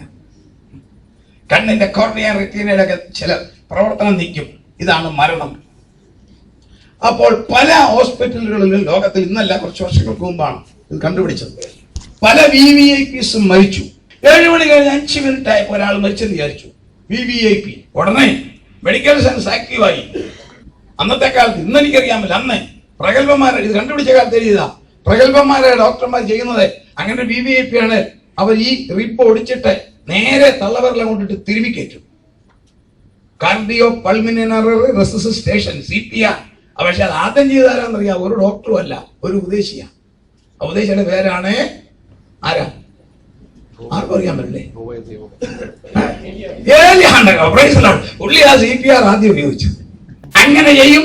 ആർട്ടിഫിഷ്യൽ ഓക്സിജൻ കൊടുക്കും, റെസ്പിറേഷൻ കൊടുക്കും, അങ്ങനെ ജീവിപ്പിച്ചു. അപ്പൊ ഇവർക്കൊരു ചിന്ത വന്നു. 7 മണി കഴിഞ്ഞ് 1 മിനിറ്റ് ആയപ്പോ X മരിച്ചു. 7 മണി കഴിഞ്ഞ് 1 മിനിറ്റ് ആയപ്പോൾ ആര് മരിച്ചു? X. 7 മണി കഴിഞ്ഞ് 1 മിനിറ്റ് കഴിഞ്ഞ് 20 സെക്കൻഡ് ആയപ്പോൾ ജീവിപ്പിച്ചു. ഈ 20 സെക്കൻഡ് വരെ എവിടെ ആയിരുന്നു? ഇതാണ് ലൈഫ് ആഫ്റ്റർ ലൈഫ്. നിങ്ങൾ മനസ്സിലാകുന്നുണ്ടോ? ഇല്ല. 7 മണി കഴിഞ്ഞ് 1 മിനിറ്റ് ആയപ്പോൾ തോമസ് മരിച്ചു. ഉടനെ ആർട്ടിഫിഷ്യൽ റെസ്പിറേഷൻ കൊടുക്കുന്നു, ഓക്സിജൻ കൊടുക്കുന്നു, അല്ലെങ്കിൽ ഹാർട്ട് കാർഡിയക് ആക്ഷൻ നടത്തുന്നു. 20 സെക്കൻഡ് കഴിഞ്ഞ് ആള് ജീവിച്ചു. അപ്പോൾ ഈ 20 സെക്കൻഡ് ഇയാളെവിടെ? ഇത് കണ്ടുപിടിക്കാൻ തീരുമാനിച്ചു. അത് കണ്ടുപിടിച്ചു. ഒരു വ്യക്തിയുടെ മരണത്തിന് 2 ഭാഗമാണ്. ഒന്നാമത്തെ പേര് സോമാറ്റിക്കൽ ഡെത്ത്. അതാണ് ഈ പറഞ്ഞ 3 കാര്യം. ശ്വാസോച്ഛ്വാസം നിൽക്കുക, രക്തം ചംക്രമണം നിൽക്കുക, കണ്ണിന്റെ കാഴ്ച പോകുക. പക്ഷെ അന്നേരം മരണം പൂർണ്ണമല്ല. അത് കഴിഞ്ഞ് മണിക്കൂറുകൾ കഴിയണ കോശം ചാകണം. അതിന് പറയുന്ന പേരാ മോളിക്കുലാർ ഡെത്ത്, സോമാറ്റിക്കൽ ഡെത്ത്. ആൺകുട്ടികളുടെ ഭാഷ പറയാം. ഒരു പാമ്പിനെ തല്ലി കൊന്നേ എന്നാ പറ്റും? വാല് കിടന്ന് എന്തുവാ? പഴയ കാലത്ത് കാരണം ഒരു കുട്ടിച്ചാത്തം പിടിച്ച് വാലെ പിടിച്ച് വലിക്കണം, ഒന്നുമല്ല. അതിന്റെ മോളിക്കുലാർ ഡെത്ത് നടന്നിട്ടില്ല, സോമാറ്റിക്കൽ ഡെത്തേ നടന്നിട്ടുള്ളൂ. അപ്പൊ നമ്മൾ ആര് മരിച്ചാലും നമ്മുടെ ശരീരത്തിൽ ആക്ഷൻ കഴിഞ്ഞാൽ മണിക്കൂറുകൾ കഴിഞ്ഞ് മോളിക്കുലാർ ഡെത്ത് നടക്കത്തുള്ളൂ. അതുവരെ നമ്മുടെ ബോഡിക്ക് വരെ കുഴപ്പമില്ല. ഇവർ ഒരു പാനൽ ഓഫ് ഡോക്ടേഴ്സ് ലോകത്തിന്റെ എല്ലാ വൻകരകളിലും കോണ്ടിനെന്റിലും ഇങ്ങനെ നടന്നാൽ മരിച്ചു ജീവിച്ചവരുടെ ലിസ്റ്റ് എടുത്തു. ഇന്ത്യയിൽ കൽക്കട്ടയിൽ, യൂറോപ്പ്, ഏഷ്യ, അമേരിക്ക, ജപ്പാൻ എല്ലാം എടുത്തു. ഇവരെ പോയി ഇന്റർവ്യൂ ചെയ്തു. ആ ഇന്റർവ്യൂവിന്റെ ആൻസർ ആണ് ലൈഫ് ആഫ്റ്റർ ലൈഫ്. ഇവർ ഇത് ചോദിച്ചു, നിങ്ങൾ മരിച്ചു എങ്ങനെയാ? അപ്പം ഒരു കൂട്ടർ പറഞ്ഞു കേൾക്കണോ, ഞങ്ങൾ ഇങ്ങനെ വെട്ടിക്കിടന്നു, ചട്ടെന്ന് ഒരു പറഞ്ഞു കേട്ടോണം, ഞങ്ങളുടെ എല്ലാം തീർന്ന പോലെ. എല്ലാവരും ഒരു കാര്യം പറഞ്ഞു, ഞങ്ങൾ പഞ്ഞി പോലെ പൊങ്ങി. ഞങ്ങൾക്ക് കാണാം. ഒരാൾ പറഞ്ഞു എന്റെ ഭാര്യ കരയുന്നു, ഒരാൾ പറഞ്ഞു ഡോക്ടർ ഓടുന്നു, നേഴ്സ് ഓടുന്നു, ഞങ്ങളുടെ മൂക്കിലോട്ട് ഏതോ ഒക്കെ വെക്കുന്നു. ഞങ്ങൾ വേഗം ഒരു തുരങ്കത്തിൽ കയറിയ പോലെ കയറി, ഒരു ടണൽ, എല്ലാം കൂടെ 10-12 സെക്കൻഡ് കാര്യമായി പറയുന്നേ, ഒരു ടണൽ കയറിയ പോലെ കയറി. ചെന്നപ്പോൾ അതിപ്രകാശമുള്ള ഒരു സ്ഥലം. ഞങ്ങൾക്ക് കാണാം, ഭാര്യ കരയുന്നു, മക്കളെ കരയുന്നു, ഡോക്ടർ ഓടുന്നു, നേഴ്സ് ഓടുന്നു. ഞങ്ങൾക്ക് ഇങ്ങോട്ട് വരാൻ ഒരു ആഗ്രഹവും ഇല്ല. പക്ഷെ പിന്നെ ഉണർന്നപ്പോൾ ഞങ്ങൾ ബോഡിയിലുണ്ട്. വേറൊരു കൂട്ടർ പറഞ്ഞു, ഞങ്ങൾ കിടന്നു, ചട്ടം ഞങ്ങളുടെ വെയിറ്റ് പോയി, പഞ്ഞു പോലെ ഞങ്ങൾ പൊങ്ങി. ഞങ്ങളൊരു ടണലിൽ കൂടെ പോയി, ഞങ്ങൾക്കും കാണാം. മകൻ കരയുന്നു, ഡോക്ടറോട് വരുന്നു, ഞങ്ങൾക്ക് കാണാം. പക്ഷെങ്കിൽ ഞങ്ങള് അതിഭയങ്കരമായ ഒരു സ്ഥലത്ത് ചെന്നു, ഓർക്കാൻ പോലും പേടി, നിൽക്കാനൊക്കത്തില്ല. പിന്നെ ബോധം വന്നപ്പോ ഞങ്ങൾ ശരീരത്തിലുണ്ട്. ഈ മരിച്ച് ജീവിച്ചവരെല്ലാം ഈ 2 വിധത്തിലേ പറഞ്ഞുള്ളൂ. ഉടനെ ഈ ഡോക്ടേഴ്സ് ഇവരുടെ ക്യാരക്ടർ സ്റ്റഡി ചെയ്തു. അതാണ് ലൈഫ് ആഫ്റ്റർ ലൈഫ്. പ്രകാശം കണ്ടെന്നും തിരിച്ചിങ്ങോട്ട് വരാൻ താല്പര്യമില്ലെന്നും പറഞ്ഞവരെല്ലാം സ്പിരിച്വൽ ലൈഫ് മെയിൻറ്റെയിൻ ചെയ്തവർ. ഒരു അന്ധകാരം കണ്ടെന്നും വല്ല തരത്തിൽ രക്ഷപ്പെട്ടാൽ മതിയായിരുന്നു പറഞ്ഞതെല്ലാം യാതൊരു ആത്മീയവുമില്ലാതെ ലോകത്തിൽ രസിച്ച് കളിച്ച് ജീവിച്ചവർ. അതും വിളിച്ചു പറയുന്നു, price the Lord, life after life. ദൈവമക്കളെ, നമ്മൾ മരിച്ചാൽ ധൈര്യത്തോടെ ഓർത്തണം, നമ്മൾ ആരാ? ക്രിസ്തുവിന്റെ കരങ്ങളിൽ സുരക്ഷിതരാ. ക്രിസ്തുവിന്റെ കരങ്ങളിൽ നമ്മൾ സുരക്ഷിതരാ. അപ്പോൾ 1 റാപ്ചർ, 2 മഹോദ്രവം, 7 വർഷം. എന്താണ് 7 വർഷം? എന്തുകൊണ്ടാണ് ഈ 7 വർഷത്തെ മഹോദ്രവം എന്ന് ചിന്തിക്കാൻ ആഗ്രഹിക്കുന്നു. അതൊരു ദൈവിക പ്രോഗ്രാമാണ്. മറ്റേ പിള്ളേ ഓടിച്ചു വിട്ടെ. ദാനിയേൽ പ്രവാചകനെയും കൂട്ടരെയും ബാബിലോണിൽ അടിമകളായി കൊണ്ടുപോയി. ദാനിയേലിന് ഒരു 15-14 വയസ്സുള്ള ബാലൻ എന്താ പറയുന്നത്. അവിടെ ചെന്ന അദ്ദേഹത്തിന് നല്ല ഉദ്യോഗക്കാരെ കിട്ടി. താൻ ചീഫ് ഗവർണറായി തനിക്ക് പ്രായമൊക്കെയായി. ഏതാണ്ട് ഒരു 10-65 വർഷമായി തനിക്ക് പ്രായമായി. താനൊരു ഭക്തനാ, നമുക്കറിയാം. ഉടനെ ഒന്ന് വായിക്കാം. ദാനിയേൽ 9-ാം അധ്യായം ഒന്ന് വായിച്ചേ. ദാനിയേൽ 9-ാം അധ്യായം. നമ്മൾ വളരെ ആഴമായ സങ്കീർണമായ ഒരു വിഷയം പഠിക്കാൻ പോവുകയാണ്. അതിന്റെ പേരാണ് 70 ആഴ്ചവട്ടങ്ങൾ. കൽദയ രാജ്യത്തിന് നമ്മൾ അതാ പഠിക്കാൻ പോകുന്ന ഓർത്തോണം. വേണേ നിങ്ങൾ എഴുതുന്ന ഒരു ഹെഡിങ് ഇട്ടോണം, 70 വീക്സ്. കൽദയ രാജ്യത്തിന് രാജാവായി തീർന്നവനും മേദ്യ സന്തതിയിൽ ഉള്ള അഹശ്വേരോശിന്റെ മകനുമായ ദാര്യാവേശിന്റെ 1-ാം ആണ്ടിൽ, അവന്റെ വാഴ്ചയുടെ 1-ാം ആണ്ടിൽ തന്നെ ദാനിയേൽ എന്ന ഞാൻ യെരൂശലേമിന്റെ ശൂന്യാവസ്ഥ 70 സംവത്സരം കൊണ്ട് തീരും എന്നിങ്ങനെ യഹോവയുടെ അരുളപ്പാട് യിരെമ്യാ പ്രവാചകൻ ഉണ്ടായ പ്രകാരം ഒരു കാലസംഖ്യ പുസ്തകങ്ങളിൽ നിന്ന് ഗ്രഹിച്ചു. എവിടുന്ന് ഗ്രഹിച്ചു? പുസ്തകങ്ങളിൽ നിന്നും. 800 മൈൽ അകലെ നിന്നുമാണ് കൊണ്ടുവന്നിരിക്കുന്നത്. ബാബിലോൺ, ഇറാഖിൽ, പലസ്തീനിൽ നിന്നും അടിമകളായിട്ട് ഈ പുള്ളികളെ എല്ലാം കൊണ്ടുവന്നപ്പോൾ ഈ കൊച്ചൻ, അതാണ് അവനെ പ്രിയ പുരുഷ എന്ന് വിളിക്കാൻ കാര്യം. നമ്മുടെ ആത്മീയ വർധനമാണല്ലോ ഈ ക്ലാസിന്റെ ഒരു ലക്ഷ്യം. ഈ കൊച്ചനെ അടിമയായിട്ട് കൊണ്ടുവന്നു. ഇവൻ എന്തെല്ലാം എടുത്തുകൊണ്ട് പോകുന്നെന്ന് അറിയാവോ? നമ്മുടെ ഭാഷയിൽ പറഞ്ഞ ഷർട്ടും പാന്റും ക്രീമും പല്ല് തേക്കുന്നതും തന്നെയല്ല കൊണ്ടുവന്നത്. അവന്റെ കിട്ടിയ അമൂല്യമായ ഒരു വസ്തു അവന്റെ കയ്യിൽ ഉണ്ടായിരുന്നു, തിരുവെഴുത്ത്. അതും അവൻ കൊണ്ടുവന്നു. ദൈവമക്കളെ, നമ്മൾ എവിടെ പോയാലും ഇത് കയ്യിലുണ്ടോ നമ്മൾ രക്ഷപ്പെട്ടു. ഇത് കയ്യിൽ വേണത് ജീവനുള്ളതാ. ഇത് നമ്മൾ ടോക്ക് ചെയ്യും, ഇത് നമ്മളോട് സംസാരിക്കും, ഇത് നമ്മളെ ബലപ്പെടുത്തും. ഇത് നമ്മുടെ കയ്യിൽ. ഇവൻ അടിമയാണ്. He was a merry slave. No one instructed him to take that. And not only that, it was a very precious thing, the book. It was not available publicly. കൈ കൊണ്ട് എഴുതുന്ന പാച്ച്മെന്റാ. തടി ചതച്ചുണ്ടാക്കിയ പേപ്പർ പോലുള്ള പാച്ച്മെന്റിൽ എഴുതിയ തിരുവചനവും കൊണ്ടാ പുള്ളി പോകുന്നത്. സ്തോത്രം. അതാണ് ഈ ദൈവമക്കളുടെ ക്വാളിറ്റിയിൽ ഒന്ന്. എനിക്കറിയാം, അഭിമാനത്തോടെ പറയാം, നിങ്ങളൊക്കെ പോന്നപ്പോൾ നിങ്ങളുടെ ബാഗിനകത്തോ പെട്ടിക്കകത്തോ ഉണ്ടായിരുന്നത് എന്തുവാ? ബൈബിളാ. ഞാൻ ഓർമ്മ ചെറുക്കൻ ഗൾഫിൽ പോവുക, അവൻ ആത്മീയനില്ല. അവന് പോയി ചെന്ന് അവൻ എടുത്തോണ്ട് വന്ന് കേൾക്കണോ, ഞാൻ എവിടെ പോവാ? അങ്ങളെ എനിക്ക് ജോലി കിട്ടി. എവിടെയാ കിട്ടിയത്? കൂവറ്റിലാ കിട്ടിയതാ. ഞാൻ പർച്ചേസിങ് പോവാ. എടാ കുഞ്ഞെ, ഞാൻ പറഞ്ഞു അവിടെ നല്ല ഷർട്ടുമായി. ഇല്ല അങ്ങള്, ഞാൻ പുസ്തകം മേടിക്കാൻ പോവാ. അവൻ മേടിച്ചത് 9 നോവല്. അവൻ കൂവറ്റി കൊണ്ടുവരാൻ 9 നോവല്. വല്ലവും ഗുണം കിട്ടുവോ? Price the Lord. അത് ആത്മീയത കൊണ്ടുവന്ന് എന്തുവാ? ദൈവവചനം. Price the Lord. ഇത് കയ്യിലുണ്ടോ? അത് വീട്ടിൽ ഇരുന്നാ മതി. Price the Lord. അത് തലയുടെ കീഴിൽ വെക്കണമെന്നല്ല ഞാൻ പറഞ്ഞത്. അത് ഉണ്ടായാൽ മതി, ഒരു തുട്ടനും കയറത്തില്ല ഇതിനകത്ത്. Price the Lord. ബൈബിൾ കൊണ്ടു ഇദ്ദേഹത്തിന്റെ എഴുതിയിരിപ്പുണ്ട്. ഇദ്ദേഹം ചീഫ് ഓഫ് സ്റ്റാഫാ. എങ്കിലും പുള്ളി ഇതാ വായിച്ചത്. യിരെമ്യാ പ്രവചനം വായിച്ചപ്പോൾ പുള്ളിക്കൊരു പിടികിട്ടിയ സംഗതി, 70 വർഷമേ ഉള്ളൂ ഈ കാപ്റ്റിവിറ്റി. വായിക്കാം. യിരെമ്യാ 25:11. യിരെമ്യാ 25:11. ഈ ദേശമൊക്കെയും ശൂന്യവും സ്തംഭനഹേതുവുമാകും. അടുത്ത വാക്യം. ഈ ജാതികൾ ബാബേൽ രാജാവിനെ 70 സംവത്സരം സേവിക്കും. അഡ്വാൻസ് എഴുതി യിരെമ്യാവിന് ലഭിച്ചു. നിങ്ങളെ പ്രവാസത്തിൽ കൊണ്ടുപോകും. അതിന് മുമ്പേ കൊണ്ടുപോയി. 10 ഗോത്രം നേരത്തെ അസൂര്യൻ അടിച്ചുകൊണ്ട് പോയി. ബാക്കി 2 ഗോത്രവും പിന്നെ മാനസാന്തരപ്പെട്ടില്ല. യഹോയാക്കീമിന്റെ നേതൃത്വത്തിൽ, രാജാവിന്റെ നേതൃത്വത്തിൽ അഭക്തി എല്ലാത്തിനെയും കൊണ്ടുപോയി. യിരെമ്യാ എഴുതി 70 വർഷം നിങ്ങളെ അവിടെ അടിമകളാക്കും. ഇത് പുള്ളി മനസ്സിലാക്കി. വചനം വായിച്ചപ്പോൾ മനസ്സിലാക്കി. നമ്മൾ ദൈവമക്കളെ, കൃപയിൽ നമ്മൾ ദൈവവചനം വായിച്ചാൽ സകല മർമ്മങ്ങളും വെളി വരും. സയൻസും വരും, സോഷ്യോളജിയും വരും, പൊളിറ്റിക്സും വരും, എല്ലാം നമുക്ക് കിട്ടും. നമ്മളിത് പഠിച്ചാൽ മതി. Price the Lord. ബൈബിൾ. എനിക്കൊരു അച്ഛനെ അറിയാം, പേര് ഞാൻ പറയത്തില്ല. രക്ഷിക്കപ്പെട്ട സ്നാനപ്പെട്ട ഒരു അച്ഛനാ. ആ അച്ഛൻ രക്ഷിക്കപ്പെട്ട് സ്നാനപ്പെട്ട് പരിശുദ്ധാത്മാവിന്റെ ആവശ്യമുള്ള അച്ഛനാ. അപ്പൊ ഞങ്ങള് ചർച്ചിൽ ഞാൻ അദ്ദേഹത്തെ വിളിച്ചൊരു മീറ്റിങ്ങിന് അദ്ദേഹം പറഞ്ഞു, എന്റെ ഒരു പതിവുണ്ട്, ഞാൻ ഏത് വീട്ടിൽ ചെന്നാലും എന്റെ ബൈബിൾ എടുക്കുകയില്ല. എല്ലാ വീട്ടിലും പോകത്തില്ല, നല്ല കൂട്ടായ്മയിൽ ഉറച്ചു നിൽക്കുന്നവരുടെ വീട്ടിലേ പോകത്തുള്ളൂ. അവിടെ ചെന്ന് പോരാൻ നേരത്തെ ചായ ഒക്കെ കൊടുത്ത് പ്രാർത്ഥിക്കാൻ നേരത്തെ ആ വീട്ടിലെ ബൈബിൾ മേടിക്കും. എന്നിട്ട് തുറന്നൊരു സങ്കീർത്തനം വായിച്ച് പ്രാർത്ഥിച്ചിട്ടേ പോരത്തുള്ളൂ. അച്ഛൻ ഒരു വീട്ടിൽ ചെന്നത് കൂട്ടായ്മയെ കത്തി ജ്വലിക്കുന്ന ഒരു സഹോദരിയുടെ വീടാ. ചെന്നു പ്രാർത്ഥിക്കാൻ നേരത്തെ സിസ്റ്ററെ ബൈബിൾ ഇങ്ങനെ തരാൻ പറഞ്ഞു. പതിവ് പോലെ പുള്ളിക്കാർത്തി ബൈബിൾ അകത്ത് പോയി ചെന്ന് 2 മിനിറ്റ് എടുത്തു, കൊണ്ട് കൊടുത്തു. അച്ഛൻ തുറന്നു. സങ്കീർത്തനം തന്നപ്പം അതിനകത്ത് റേഷൻ കാർഡ്. അച്ഛൻ എന്നെടുത്ത് പൊക്കിയപ്പോ സഹോദരി ആത്മാവിൽ. Price the Lord. ഹല്ലേലൂയ. സ്തോത്രം. കർത്താവിന് സ്തോത്രം. അച്ഛൻ കണ്ണു വിഴിക്കട്ടെ. ഇതെന്ന് ഇങ്ങനെ പറയുന്നേ, എന്റെ അച്ഛോ കർത്താവായിട്ട് അച്ഛനെ ഇങ്ങോട്ട് വിട്ടതാ. 2 ആഴ്ചയായി പഞ്ചസാര മേടിച്ചിട്ട് ഞാൻ ഉള്ളുരുകി പ്രാർത്ഥിച്ച് ഞാനിത് തപ്പാത്ത ഇടമില്ല. സഹോദരി, റേഷൻ കാർഡ് അന്വേഷിക്കാത്ത സ്ഥലമില്ല. ബോഡി പേരോട്ട് പ്രാർത്ഥിച്ചപ്പോ കർത്താവായിട്ട് അച്ഛനെ വിട്ടത് അന്വേഷിച്ചു കൊടുക്കാൻ ഈ തുറക്കേണ്ടത് തുറന്നില്ല.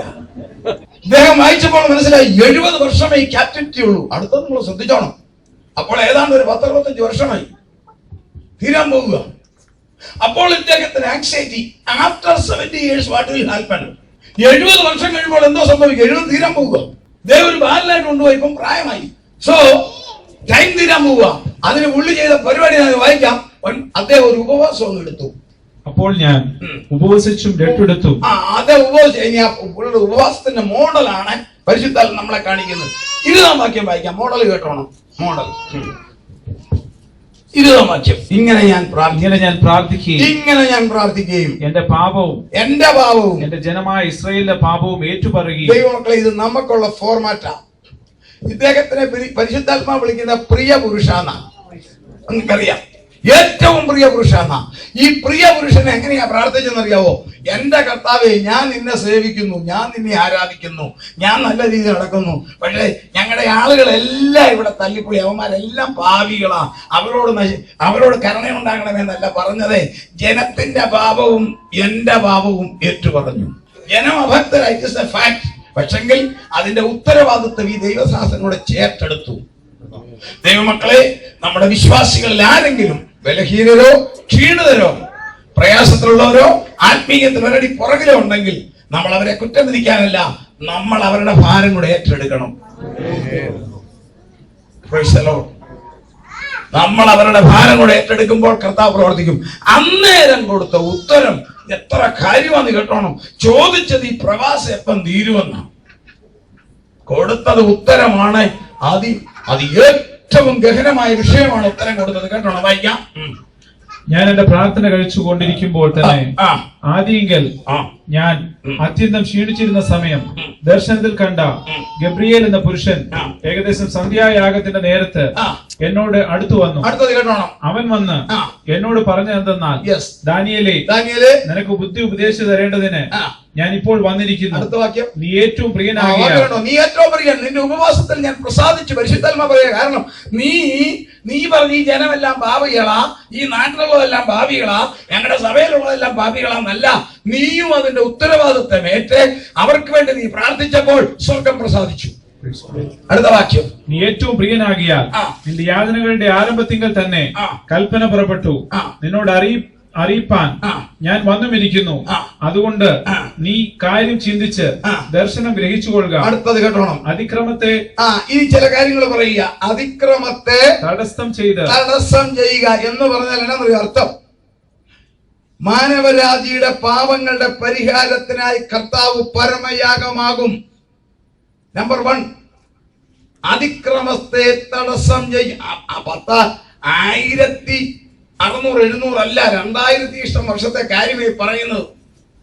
അതിക്രമത്തെ, ഇസ്രായേലിന്റെ പ്രവാസം കഴിയുമ്പോൾ എന്തോ സംഭവിക്കുമെന്നാ ചോദിച്ചത്. കൊടുത്ത ഉത്തരം സഹസ്രാബ്ദ വാഴ്ച വരെയുള്ള ഉത്തരമായി കൊടുത്തത്. അതിക്രമത്തെ തടസ്സം ചെയ്യുക എന്ന് പറഞ്ഞാൽ മാനവജാതിയുടെ അതിക്രമത്തിന് പരിഹാരമായി അതിനെ മാറ്റുവാൻ കർത്താവായ യേശു യാഗമാകും.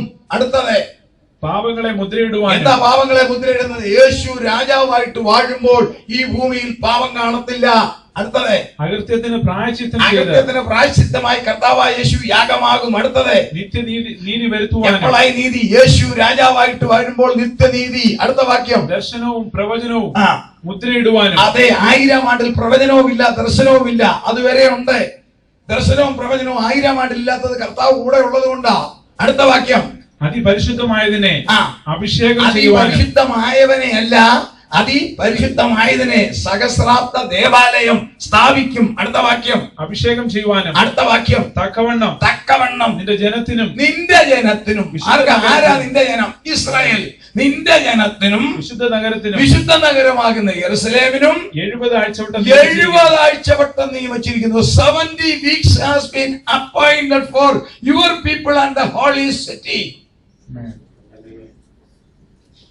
നിന്റെ ജനത്തിനും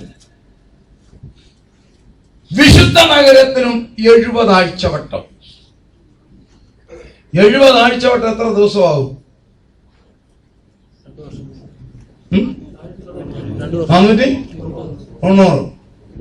490 ദിവസം നിന്റെ ജനത്തിനും.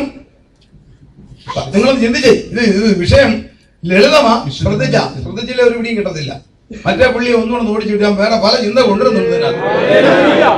നിന്റെ ജനമാകുന്ന ഇസ്രായേലിനും ഹോളി സിറ്റിക്ക് ഞാൻ 70 ആഴ്ച, അതായത് 490 ദിവസം. പ്രവചനത്തിൽ 1 day is equal to 1 year. പ്രവചനം വായിക്കാം. സംഖ്യാപുസ്തകം 14:34.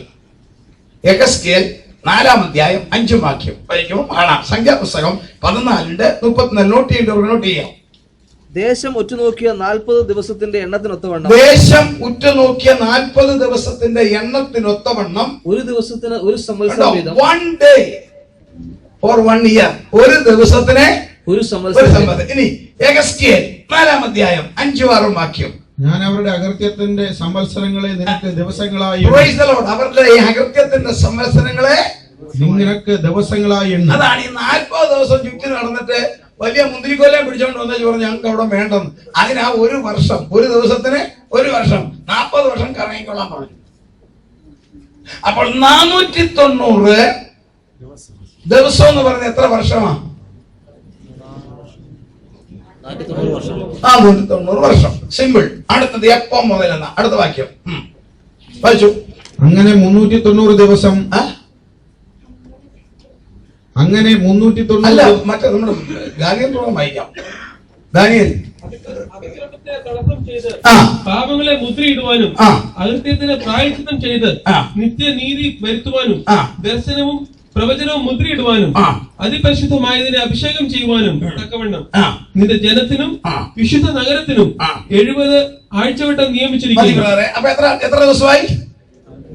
490 ദിവസം. ഇനി എപ്പോ മുതലാണ് അടുത്ത വായിച്ചത് സാറേ? അതുകൊണ്ട് നീ അറിഞ്ഞ് ഗ്രഹിച്ചു കൊള്ളേണ്ടത് എന്തെന്നാൽ യെരൂശലേമിനെ യഥാസ്ഥാനപ്പെടുത്തി പണിവാൻ കൽപ്പന പുറപ്പെടുന്നത് മുതൽ അഭിഷക്തനായ ഒരു പ്രഭുവിനെ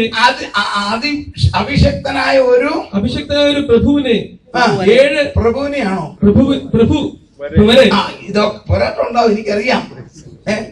ചുമ്മാതാണോ പത്തനംതിട്ട 7 തലേന്നുള്ളത് 7 കൊലയെന്ന് പറഞ്ഞതൊക്കെ അഭിഷിക്തനായ ഒരു പ്രഭു വരെ. നോക്കിക്കേ, ശ്രദ്ധിച്ചോണേ, അദ്ദേഹം വായിക്കട്ടെ, നിങ്ങൾ എന്നെ ശ്രദ്ധിച്ചാൽ മതി. യെരൂശലേമിനെ യഥാസ്ഥാനപ്പെടുത്തുവാൻ കൽപ്പന പുറപ്പെടുന്നത് മുതൽ അഭിഷിക്തനായ ഒരു പ്രഭു വരെ 7 ആഴ്ചവട്ടം 62 ആഴ്ചവട്ടം കഷ്ടകാലങ്ങളിൽ പണിയും. അപ്പോൾ 69 ആഴ്ച, 483 വർഷം. എപ്പോൾ മുതലാ യെരൂശലേമിനെ യഥാസ്ഥാനപ്പെടുത്തുവാൻ കൽപ്പന പുറപ്പെടണം? അതെപ്പോഴാണെന്നറിയോ പുറപ്പെട്ടത്? നെഹെമ്യാവിന്റെ 2-ാം അധ്യായത്തിലുണ്ട്.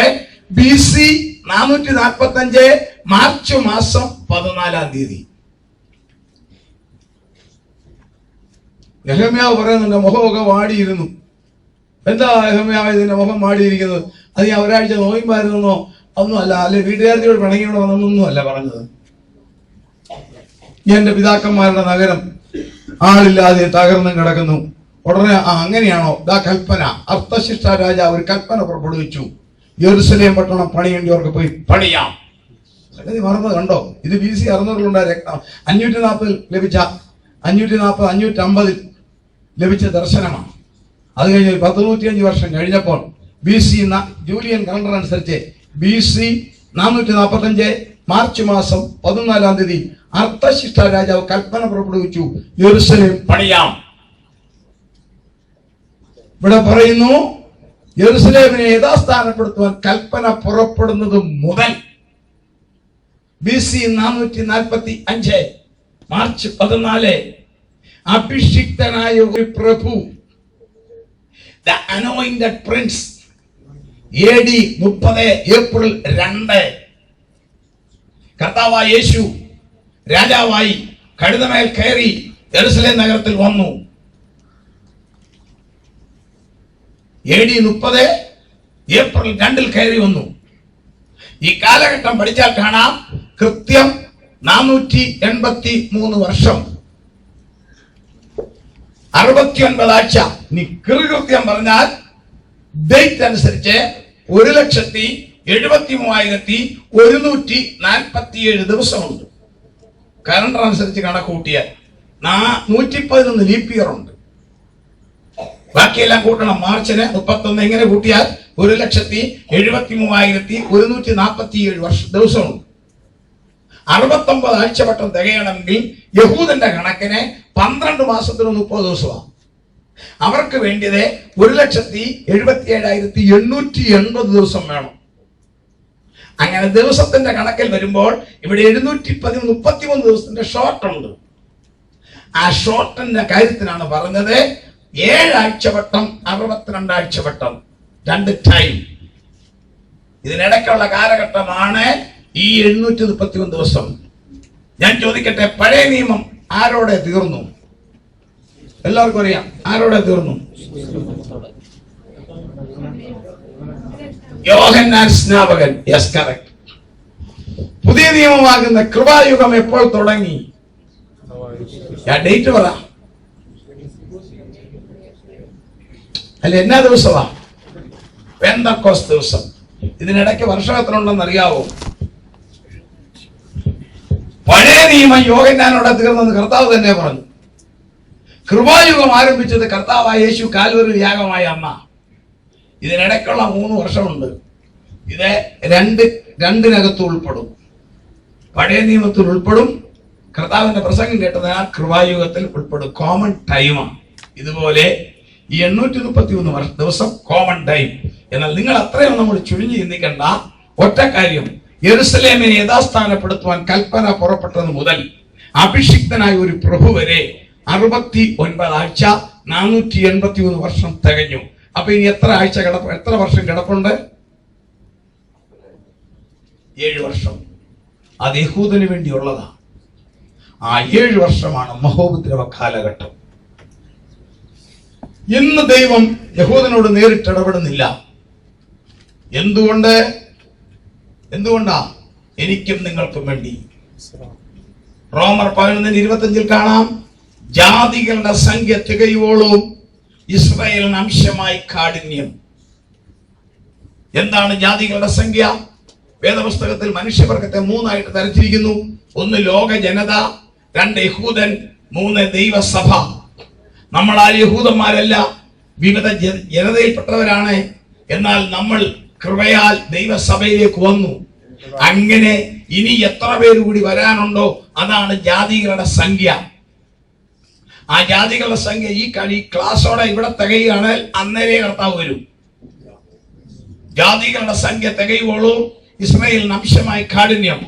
കർത്താവ് വന്നു കഴിഞ്ഞാൽ ലോകത്തിൽ ഒരു ജനതയ്ക്കും മാനസാന്തരത്തിന് അവസരമില്ല. പിന്നെ യഹൂദനോട് ഡീൽ ചെയ്യുക 7 വർഷം. അവർ സഖറിയാ പ്രവചനം പറയുന്നു, കുത്യവങ്കിലേക്ക് നോക്കും, ഏകജാതനെ കുറിച്ച് വിലപിക്കുന്നത് പോലെ വിലപിക്കും. ഇപ്പോൾ ആർക്കുള്ള ടൈമാ? ദൈവമക്കള് പറ, നമുക്കുള്ള ടൈം. നമ്മൾ റാപ്ചറിലേക്ക് കയറാൻ പോവുക. റാപ്ചറിലേക്ക് കയറുന്നതിന് മുമ്പ് നമ്മളെ എവിടെ ഇരുത്തിയിരിക്കുന്നത്? എവിടെ ഇരുത്തിയിരിക്കുന്നു? രൂപയിലല്ല, അത് തീർത്തി. നമ്മൾ എവിടെയാ? ദൈവസഭ. ദൈവസഭയ്ക്ക് ഏറ്റവും അലങ്കാരപ്പെട്ട ഒരു പേരുണ്ട്. എന്നാന്നറിയാമോ? മണവാട്ടി. വേറെ പഴയ ഒരു പേരുണ്ട്. 18 സങ്കീർത്തനം 33 വാക്യം. നമ്മളെ ഇരുത്തിയിരിക്കുന്ന സ്ഥലം അതാ. ഒന്ന് വായിച്ചേ. 18:33.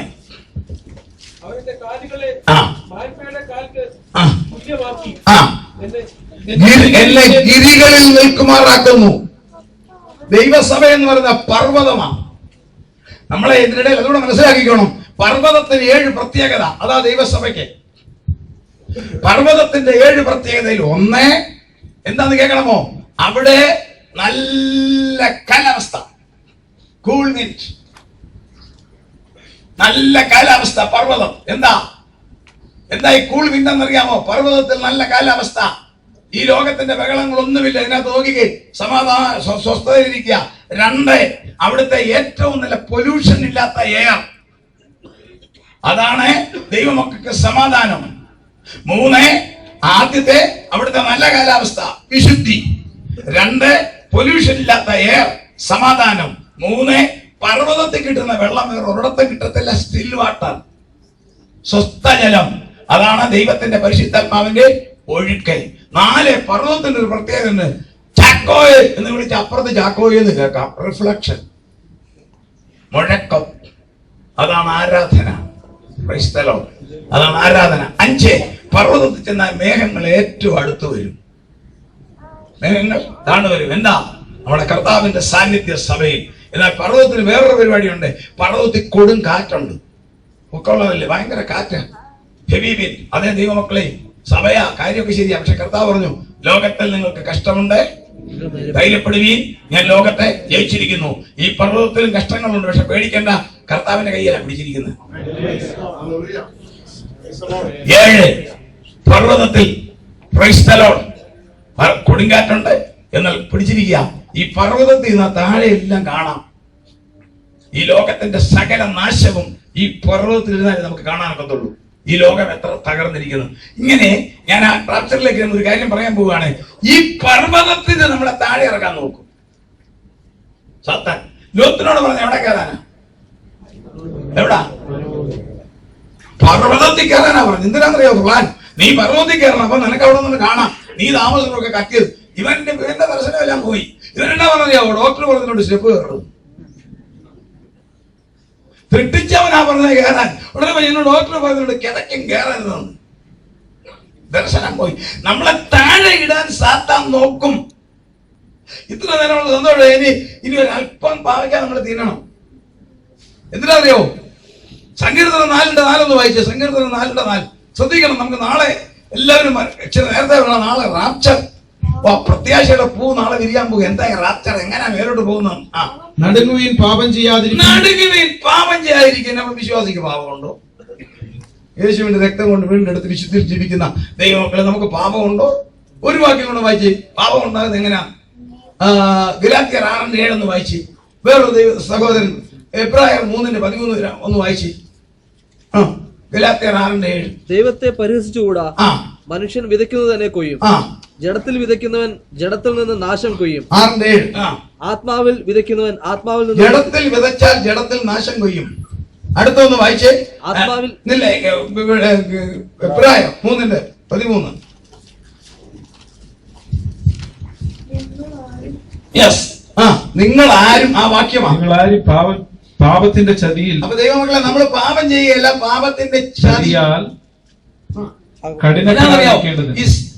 ഈ കൊരിന്ത്യലേഖനത്തിൽ പൗലോസിന്റെ ഒരു കാര്യം വന്നിട്ടുണ്ട്. നിങ്ങൾ സാത്താന്റെ തന്ത്രങ്ങളെ അറിയാത്തവരല്ലോ. എന്റെ വീട്ടുകാരത്തി പുറകിരിപ്പുണ്ട്. പുള്ളിക്കാരത്തി ഞാൻ പറഞ്ഞത് ഇഷ്ടപ്പെടത്തില്ലെങ്കിലും പറയാം.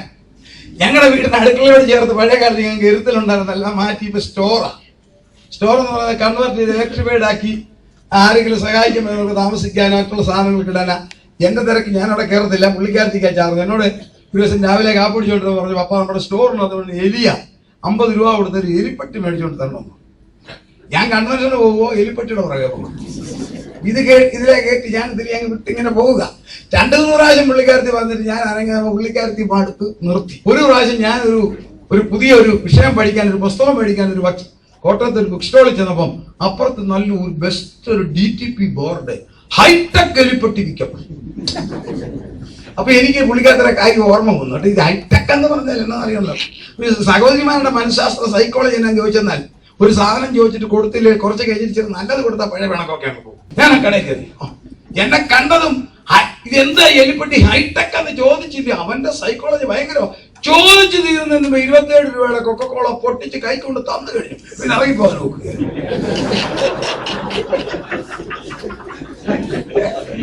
അവന്റെ ഹൈടെക് ആണ്. അപ്പൊ നിങ്ങളുടെ സാധനം എന്നാ? സാർ എനിക്ക് പറയാം, ഇത് 50 രൂപയുടെ സാധനമായിരിക്കും എലിപ്പെട്ടി. എന്നോട് പറഞ്ഞു, സാറേ ആദ്യമേ പറഞ്ഞേക്കാൻ 275 രൂപ വിലയാണ്. ഞാൻ കണ്ണു വിഴിച്ചു പോയി. സാർ ശ്രദ്ധിച്ച് കേൾക്കണം, ഇത് കമ്പ്യൂട്ടർ ബില്ല് സാറിന്റെ പേരിൽ അടിച്ചു തരും. 6 മാസത്തിനകം എലി വീണിട്ട് ചത്തില്ലെങ്കിൽ ബില്ലിങ് കൊണ്ടുവരണം. 275 രൂപ റീഇംബേഴ്സ്. അപ്പൊ അത്രയായിരുന്നു എനിക്ക് ഇൻട്രസ്റ്റ് ആയി. ഞാൻ പറഞ്ഞു ഒന്ന് കാണിക്കാൻ പറഞ്ഞു. ഉടനെ അകത്തുനിന്ന് ഒരു ബോക്സ് ഒക്കെ തുറന്ന് കൊണ്ടുവന്ന് അവന്റെ ഭയങ്കര മനഃശാസ്ത്രമാണ് അത് വെച്ചിരിക്കുന്നത്. എന്നാ രീതിയിൽ അറിയാവോ? തുറന്നു നോക്കിയപ്പം ഈ കാറിന്റെ ഒക്കെ ഡാഷ്ബോർഡ് പോലെ ഫൈബർ ഗ്ലാസ് കൊണ്ട് ഒരു ബോർഡ് റൗണ്ട്, അവിടുന്ന് മേലോട്ട് 2 സ്റ്റീൽ കമ്പി, താഴോട്ടൊരു കമ്പി, 2 സ്പ്രിങ്, ഈ ഫൈബർ ഗ്ലാസ് നമ്മുടെ വിരലിന്റെ വലിപ്പത്തിൽ ഒരു സ്പേസ്. എന്നിട്ട് അവിടെ അതിൽ ഇംഗ്ലീഷിൽ പ്രിന്റ് ചെയ്ത് വെച്ചിരിക്കുക affix 4 inch green coconut piece. സംഗതി തേങ്ങാപ്പുഴ വെക്കാനാ അത് ഇങ്ങനെ എന്ത് പാത്രം വിചാരിച്ചു. 275 രൂപ എടുത്ത് ഞാൻ പറഞ്ഞു, എന്റെ ഭാര്യയുടെ പേര് ബില്ലടിക്കാൻ പറഞ്ഞു. സൂസമ്മ തോമസൻ തന്നെ അടിച്ചു.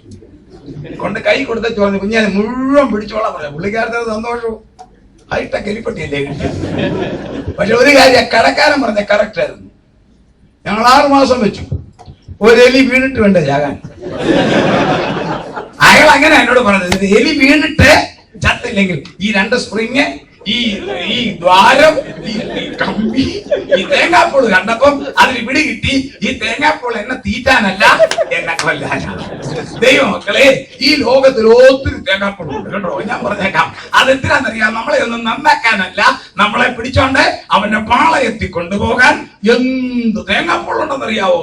അതാണ് ഈ സാത്താന്റെ തന്ത്രങ്ങളെ അറിയാത്തവർ. ദൈവമക്കൾ പാപത്തിന്റെ ചെതിയിൽ വീടരുത്. വിശ്വാസികളിലുള്ള പാപമാണ് ഞാൻ പറയാൻ പോകുന്നത്. നിങ്ങൾക്ക് പാപമുണ്ടെന്നല്ല, വിശ്വാസികൾക്ക് വരാൻ സാധ്യതയുള്ള 8 പാപമുണ്ട്. ഒന്നാമത്തെ പാപം, നമ്മൾ ഈ ലോകത്തിന്റെ പാപം ആ സെൻസൊക്കെ അങ്ങ് വിട്ടേക്കാൻ ദൈവമക്കൾ, അതൊന്നും അല്ല. പൗലോസ് തന്നെ പറഞ്ഞു, എന്നിൽ പാപമുണ്ട്. ഒന്നാമത്തെ പാപം പിറുപിറുപ്പ്, മർമറിങ്, വിശ്വാസികളുടെ പാപമാണ്. പുറപ്പാട് പുസ്തകം 15-ാം അധ്യായം 22-ാം വാക്യം ഒരാൾക്കൊന്ന് വായിക്കാം. പുറപ്പാട് പുസ്തകം 15-ാം അധ്യായം 22-ാം വാക്യം വിശ്വാസികളുടെ പാപമായി പറയുന്നത്. അനന്തരം മോശെ ഇസ്രായേലിനെ ചെങ്കടലിൽ നിന്ന് പ്രയാണം ചെയ്യിച്ചു. അവർ ഷൂർ മരുഭൂമിയിൽ ചെന്നു. 3 ദിവസം മരുഭൂമിയിൽ വെള്ളം കിട്ടാതെ സഞ്ചരിച്ചു. മാറയിലെത്തിയാറെ മാറയിലെ വെള്ളം കുടിപ്പാൻ അവർക്ക് കഴിഞ്ഞില്ല, അത് കയ്പുള്ളതായിരുന്നു. അടുത്ത വാക്യം, അതുകൊണ്ട് അതിന് മാറ എന്ന് പേരിട്ടു. അടുത്തത്, അപ്പോൾ ജനം ഞങ്ങൾ എന്ത് കുടിക്കുമെന്ന് പറഞ്ഞ് മോശയുടെ നേരെ പിറുപിറുത്തു. 1.25 കിലോമീറ്റർ ആഴമുള്ള കടൽ കീറി മാറ്റി ഇക്കരെ കടത്തിയ ജനം 10 ബാധയും തൊട്ടപ്പുറത്തെ മേലാളന്മാർക്ക് വന്നിട്ടും ഇവർക്ക് വരാതെ സൂക്ഷിച്ച ഒരു ദൈവം നേരിട്ടവർ കണ്ടതാ. എല്ലാ വീട്ടിലെ ആദ്യത്തെ ഓമന കുഞ്ഞ് ചത്ത് കിടന്നപ്പോൾ ഇവരുടെ വീട്ടിലെ കുഞ്ഞുങ്ങൾ ചിരിച്ച് കൈകൊട്ടി ഇറങ്ങിയോടിയത് കണ്ടവർ, അനുഭവിച്ചവർ. ഒരു കടല് കീറി മാറ്റി ഇക്കരെ ഉണങ്ങിയ മണൽ കൂടെ നടത്തിയപ്പോൾ അപ്പുറത്ത് വന്ന രാജാവിനെ, സൈന്യത്തെ അതേ വെള്ളം കൊണ്ട് സെമിറ്ററി ഒരുക്കിയ ദൈവം. രാത്രിയിൽ ചൂടടിക്കാതിരിക്കാനായിട്ട്, തണുപ്പടിക്കാതിരിക്കാൻ ഹീറ്റിംഗ് വെച്ച് പകല് എയർ കണ്ടീഷനും ചെയ്ത് 20 ലക്ഷത്തെ നടത്തിയ ദൈവം അവിടെ ചെന്നപ്പോൾ ഒരല്പം കയ്പ് വന്നപ്പോൾ പിറുപിറുപ്പ്. സ്തോത്രം. ദൈവമക്കളെ, ഞാൻ എന്നോടുകൂടെ പ്രസംഗിക്കുന്നത്, ധാരാളം അനുഗ്രഹങ്ങൾ നമുക്ക് കിട്ടും. ഒരു പോയിന്റിൽ ഒരല്പം പ്രയാസമോ ഒരല്പം കഷ്ടതയോ ഒരല്പം ഞെരുക്കമോ വന്നാൽ പിറുപിറുക്കരുത്. വന്നേക്കാം, അതൊരു കോഴ്സാണ്. ഞാൻ ഇന്നലെ പറഞ്ഞതുപോലെ വന്നേക്കാം. കഷ്ടത is not a curse for a child of God, it is a course. പിറുപിറുക്കരുത്. പുതിയ നിയമത്തിൽ ഒത്തിരി കാര്യമുണ്ട്. ഒരു ദിവസത്തേക്ക് ഓരോ വെള്ളിക്കാശ് പറഞ്ഞു വെച്ചിട്ട് എല്ലാത്തിനും പിടിച്ചിറക്കി വിട്ടു. കാശ് പറഞ്ഞു. 11 മണി നേരത്തെ വന്നവനും വന്നു, അവൻ 1 കാശ് കൊടുത്തു. അന്നേരം രാവിലെ വന്നവന് കൊടുത്ത പോകാൻ പിറുപിറുത്തു. വേടാ, നിന്നോട് പറഞ്ഞ് നിനക്ക് കിട്ടിയില്ലേ? പിന്നെ പുറകെ വന്നാലും ശരി, ശമ്പളം കൂടുതൽ ജോലി കിട്ടിയവന് നീ പിറുപിറുക്കണോ? സന്തോഷമുള്ളവർ മാത്രം ദൈവത്തെ സ്തുതിച്ച് പിറുപിറുക്കരുത്. ആരെയും ദൈവം അനുഗ്രഹിക്കട്ടെ, ആരെയും ദൈവം അനുഗ്രഹിക്കട്ടെ. എനിക്കുള്ളതൊന്നും കുറയുന്നില്ലല്ലോ. പിറുപിറുക്ക് ഒന്നാമത്തെ പാപം.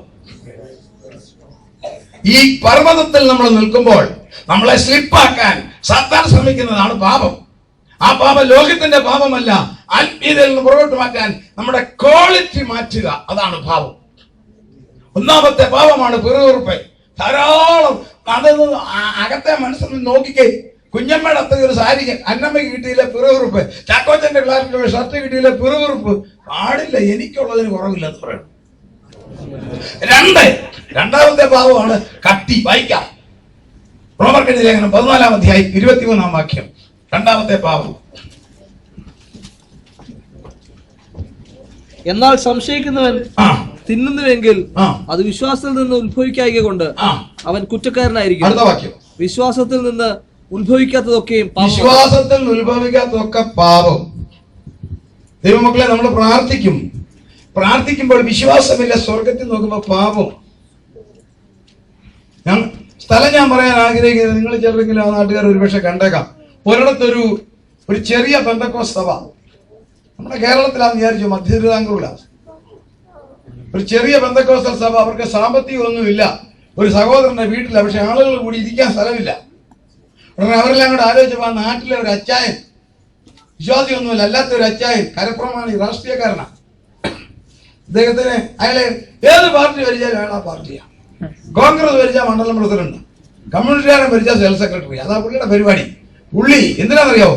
പുള്ളി ഗവൺമെന്റിന്റെ ഒരു 5 ഏക്കർ സ്ഥലം വളഞ്ഞു വെച്ചിരിക്കുക. ഇതെല്ലാവർക്കും അറിയാം ഗവൺമെന്റിന്റെയാണ്. പക്ഷെ ഏത് പാർട്ടി ഭരിച്ചാലും പുള്ളി അവരുടെ ആളാ. അതുകൊണ്ട് ആരും ചോദിക്കുന്നത് ഇങ്ങനെ വളഞ്ഞിട്ടിരിക്കുക, കടുവൊക്കെ പിടിച്ചു. ഇവര് പറഞ്ഞത്, ഈ വിശ്വാസികളും ദേവദാസനോട് പറഞ്ഞു, നമുക്ക് എന്ന് ആ അച്ഛനോട് ഒരു ഞങ്ങൾക്ക് ഒരു ഹോള് വെക്കാൻ ഒരു അല്പ സ്ഥലം തരാൻ, വില കൊടുത്തേക്കാം. ഇതിന് ആധാരമൊന്നും ഉള്ളതല്ല. ഇവർ ഒരു ഡെപ്യൂട്ടേഷൻ ചെന്നു.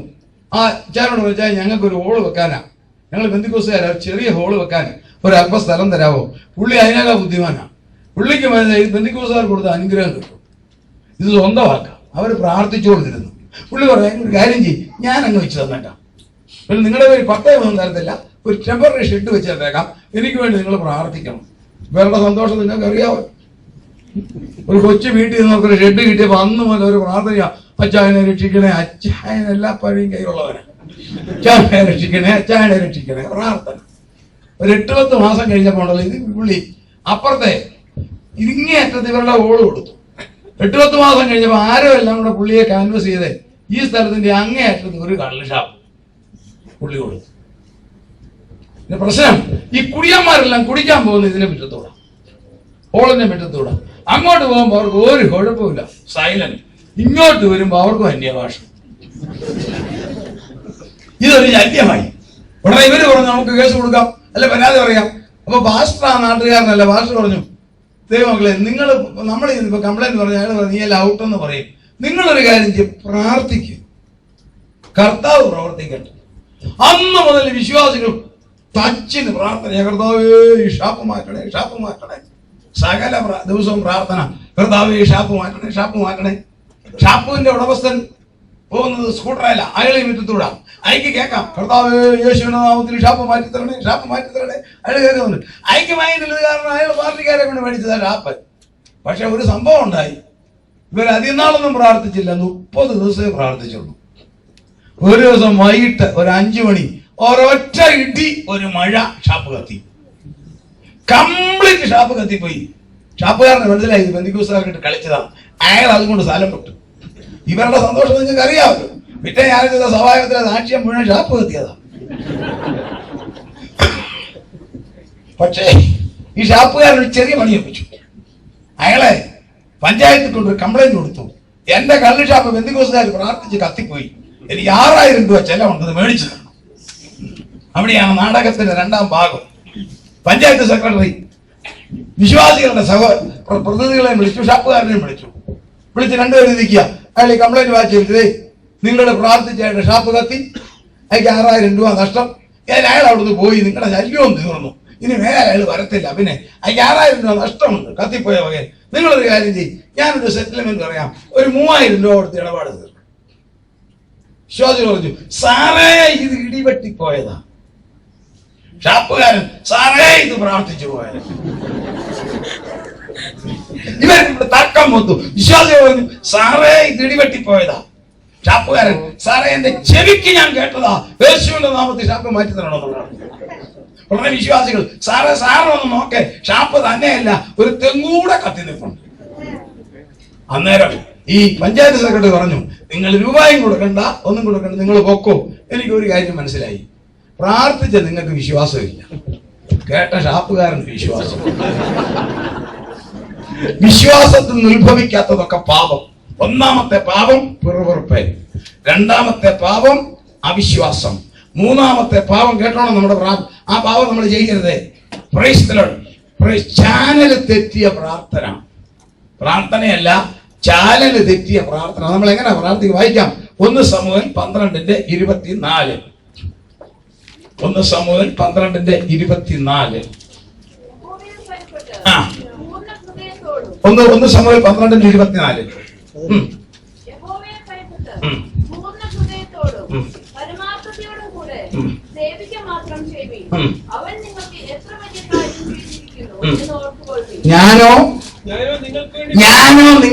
വേണ്ടി പ്രാർത്ഥിക്കാതിരുന്നാൽ യഹോവയോട് പാപം ചെയ്യുവാൻ യഹോവയോട് പാപം. ദൈവമക്കളെ, നമുക്കൊരു ഫോമാറ്റ് ഉണ്ട് പ്രാർത്ഥിക്കാൻ. സഭയിൽ പറഞ്ഞ കേട്ടോ, ഞാനോ നിങ്ങൾക്ക് വേണ്ടി പ്രാർത്ഥിക്കാതിരുന്നാൽ യഹോവയോട് നമ്മൾ തുടർന്ന് പഠിച്ചാൽ ശമൂവേലിന്റെ മക്കള് പോലും ആത്മീയ ധാരയിൽ നിൽക്കുന്നവരല്ല.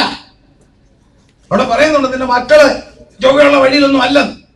എന്നിട്ടും സമൂഹത്തിൽ പറയുക, ഞാൻ ആദ്യമേ പ്രാർത്ഥിക്കേണ്ടത് നിങ്ങൾക്ക് വേണ്ടി. ഒരു വിശ്വാസി പ്രാർത്ഥിക്കേണ്ടത് ആദ്യമേ ഞാൻ പ്രാർത്ഥിക്കേണ്ടത് എന്റെ ഭാര്യയ്ക്ക് വേണ്ടിയും എന്റെ മക്കൾക്ക് വേണ്ടിയും എന്റെ കൊച്ചുമക്കൾക്ക് വേണ്ടിയും അല്ല ഞാൻ പ്രാർത്ഥിക്കേണ്ടത്. ഞാൻ പ്രാർത്ഥിക്കേണ്ടത് എന്റെ കൂട്ടുവിശ്വാസികൾക്ക് വേണ്ടി, എന്നെ നടത്തുന്ന ദൈവദാസന് വേണ്ടി, എനിക്ക് വഴി കാണിച്ചു തരുന്ന ദൈവദാസന് വേണ്ടി, എന്റെ സഭയ്ക്ക് വേണ്ടി, കഷ്ടത്തിലും ഭാരത്തിലും ഇരിക്കുന്നവർക്ക് വേണ്ടി, ബുദ്ധിമുട്ട് അനുഭവിക്കുന്നവർക്ക് വേണ്ടി, പിന്മാറ്റക്കാർക്ക് വേണ്ടി, വചനമറിയാമെന്നവർക്ക് വേണ്ടി പ്രാർത്ഥിച്ചിട്ട് ഒടുവിൽ എന്റെ കാര്യം പറഞ്ഞാൽ മതി, അപ്പോൾ ഇതെല്ലാം കിട്ടും. നമ്മൾ പ്രാർത്ഥിക്കുമ്പോൾ ആദ്യമേ എന്നെ രക്ഷിക്കണേ, ഭർത്താവിനെ രക്ഷിക്കണേ, മകളെ രക്ഷിക്കണേ, അങ്ങനെ അല്ല. Preference should be given to the church, pastors, co-believers. അതാണ് ആത്മീയധാര. ദൈവമക്കളെ, നിങ്ങൾക്ക് വെള്ളിയാഴ്ച, ഞങ്ങൾക്ക് ഞായറാഴ്ച എന്താ പ്രാർത്ഥിക്കേണ്ടതെന്ന് അറിയാമോ? ആരാധനയ്ക്ക് ഒരുങ്ങേണ്ടത് എപ്പോഴാണെന്ന് അറിയാമോ? തലേ ദിവസമേ നമ്മൾ ഒരുക്കണം. നിങ്ങളെ സംബന്ധിച്ചുള്ള Thursday you should prepare. ഞങ്ങളെ സംബന്ധിച്ചുള്ള we should prepare Saturday. എങ്ങനെയാ ഒരുങ്ങേണ്ടത്? ശരീരത്തിലും മനസ്സിലും ഒരുങ്ങണം. എന്നിട്ട് വ്യാഴാഴ്ച പറയണം, കർത്താവേ, നാളത്തേക്കുള്ള ഭക്ഷണം ഞങ്ങളുടെ ദൈവദാസന്റെ കൊടുത്തേക്കണം. എനിക്ക് വേണ്ടി ഡൈജസ്റ്റ് എന്റെ ദൈവദാസന്റെ കൈ കൊടുത്തേക്കണം. സങ്കീർത്തനം എന്നോട് നീ സംസാരിക്കണം. ഇങ്ങനെ പ്രാർത്ഥിച്ചിട്ട് അടുത്ത വെള്ളിയാഴ്ച വന്ന് നിന്ന് നോക്കിക്കേ, കറക്റ്റ് അവരവർക്ക് വേണ്ടുന്നത് മന്ന ഒഴിക്കുന്ന കർത്താവ് നമ്മുടെ കർത്താവേ. Price the Lord. കർത്താവേ, അന്നല്ല മന്ന, മാത്രമല്ല ഇന്നും മന്ന തരും. എങ്ങനെ? ഞാൻ ആത്മാർത്ഥമായിട്ട് പ്രാർത്ഥിച്ചിട്ട് വന്നാൽ എനിക്ക് വേണ്ടിയതെല്ലാം ലഭിക്കും. നമ്മുടെ സഭയ്ക്ക് വേണ്ടി നമ്മൾ പ്രാർത്ഥിക്കണം. നമ്മുടെ ദൈവദാസന്മാർക്ക് വേണ്ടി പ്രാർത്ഥിക്കണം. അവർ പ്രസംഗിക്കാൻ, ശുശ്രൂഷിക്കാൻ അവർക്ക് കൃപ കിട്ടണം.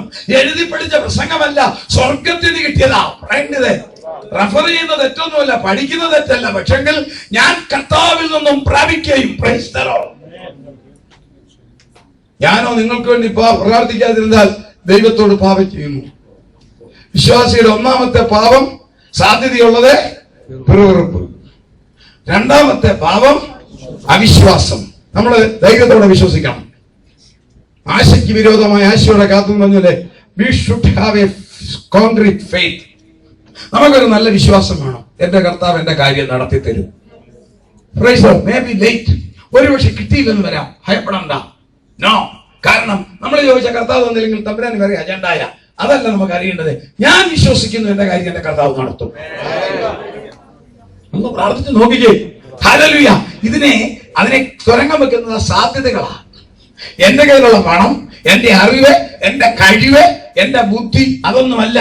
അതെല്ലാം അവിടെ ഇരിക്കട്ടെ. അപ്പോൾ തന്നെ എന്റെ സഹായം എന്റെ അളിയൻ തരുമെന്നല്ല, എന്റെ അമ്മായിയപ്പൻ തരുമെന്നല്ല, എന്റെ കർത്താവ് തരും.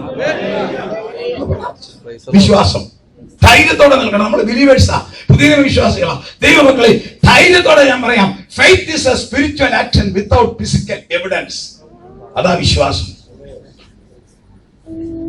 അതുണ്ടെങ്കിൽ നമ്മൾ പർവ്വതത്തിലാണ്. നമുക്കൊരു നല്ല വിശ്വാസം വേണം. എന്തെല്ലാം ആവശ്യങ്ങൾ നമുക്ക് ജീവിതത്തിന് മുമ്പിലുണ്ടല്ലേ, പേടിക്കണ്ട. അതെല്ലാം വിശ്വാസം കൊണ്ട് നമ്മൾ നേരിടണം. അല്ലെങ്കിൽ പാപം. മൂന്നാമത്തതാണ് വചനാനുസരണ പ്രാർത്ഥന. 4, അത് നിങ്ങൾക്ക് അറിയാവുന്ന, നാവ് കൊണ്ട് പാപം ചെയ്യാതിരിക്കാൻ ഞാൻ എന്റെ വഴികളെ സൂക്ഷിക്കും. നാവ് കൊണ്ടുള്ള പാപം. Price the Lord. നമുക്കറിയാം, നാവ് ഒരു തീയാ. തീയില്ലാതെ ജീവിക്കാനും വല്ല സൂക്ഷിക്കണം. തീയില്ലാതെ നമുക്ക് ജീവിക്കാൻ പറ്റില്ല. We needs fire. പക്ഷെ ഷുഡ് കൺട്രോൾ. നാവിനെ കൺട്രോൾ ചെയ്യണം. ഒറ്റ വാക്കാകാത്തത് വരരുത്. നാവിനെ വളരെ കൺട്രോൾ ചെയ്യണം. ഒരു ഫോമാറ്റ് ഉണ്ട്. ഭാര്യ ഭർത്താവിനോട് പറയേണ്ടത്, ഭർത്താവ് ഭാര്യയോട് പറയേണ്ടത്, അപ്പന് മക്കളോട് പറയേണ്ടത്, മക്കൾ അപ്പനോട് പറയേണ്ടതിന് ആത്മാവിൽ നമുക്ക് ഫോമാറ്റ് ഉണ്ട്. സുഹൃത്തുക്കൾ നമ്മൾ സംസാരിക്കേണ്ടത് എല്ലാ കർത്താവ് ഫോർമാറ്റ് തന്നിട്ടുണ്ട്. അത് വിട്ട് നമ്മൾ സംസാരിക്കരുത്. കോപം വരാം, കോപം വരും. പക്ഷെ കോപത്തെ നമ്മൾ കൺട്രോൾ ചെയ്യണം. കോപം വരാത്ത മനുഷ്യരാരില്ല. കർത്താവ് കോപിച്ചു, പക്ഷെ കോപം വരാത്തവരാരുമില്ല. കോപം നമ്മളിൽ വരണം. അതൊരു ക്യാരക്ടറാണ്, നമ്മുടെ മനസ്സിനകത്തെ ആക്ഷൻ ഉണ്ടെന്നുള്ള തെളിവാ കോപം. പക്ഷെ വി ഷുഡ് കൺട്രോൾ ദാറ്റ്. കോപത്തെ നമ്മൾ കൺട്രോൾ ചെയ്യണം. കോപിച്ചാൽ പാപം ചെയ്യരുതെന്നാ. കോപം വന്നാൽ പാപത്തിന് സാധ്യതയുണ്ട്. കോപിക്ക് നാവ് കൊണ്ട് പാപം ചെയ്യരുത്. അടുത്തത് സ്പിരിച്വൽ ക്യാൻസർ.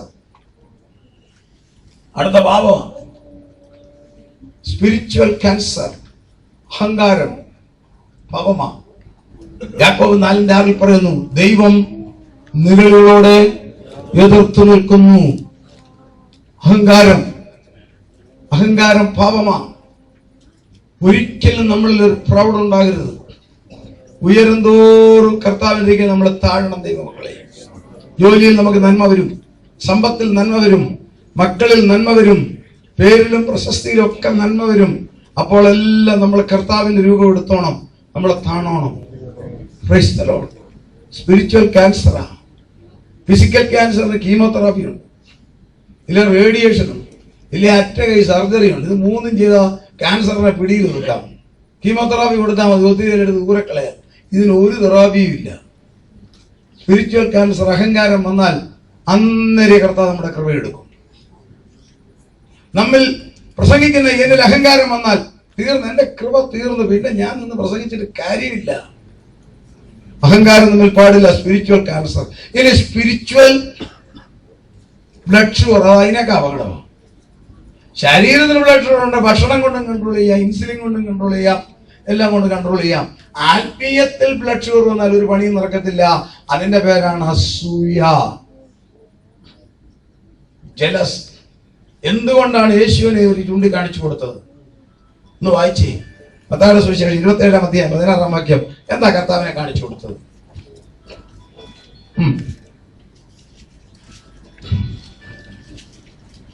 മത്തായിയുടെ സുവിശേഷം 27:16.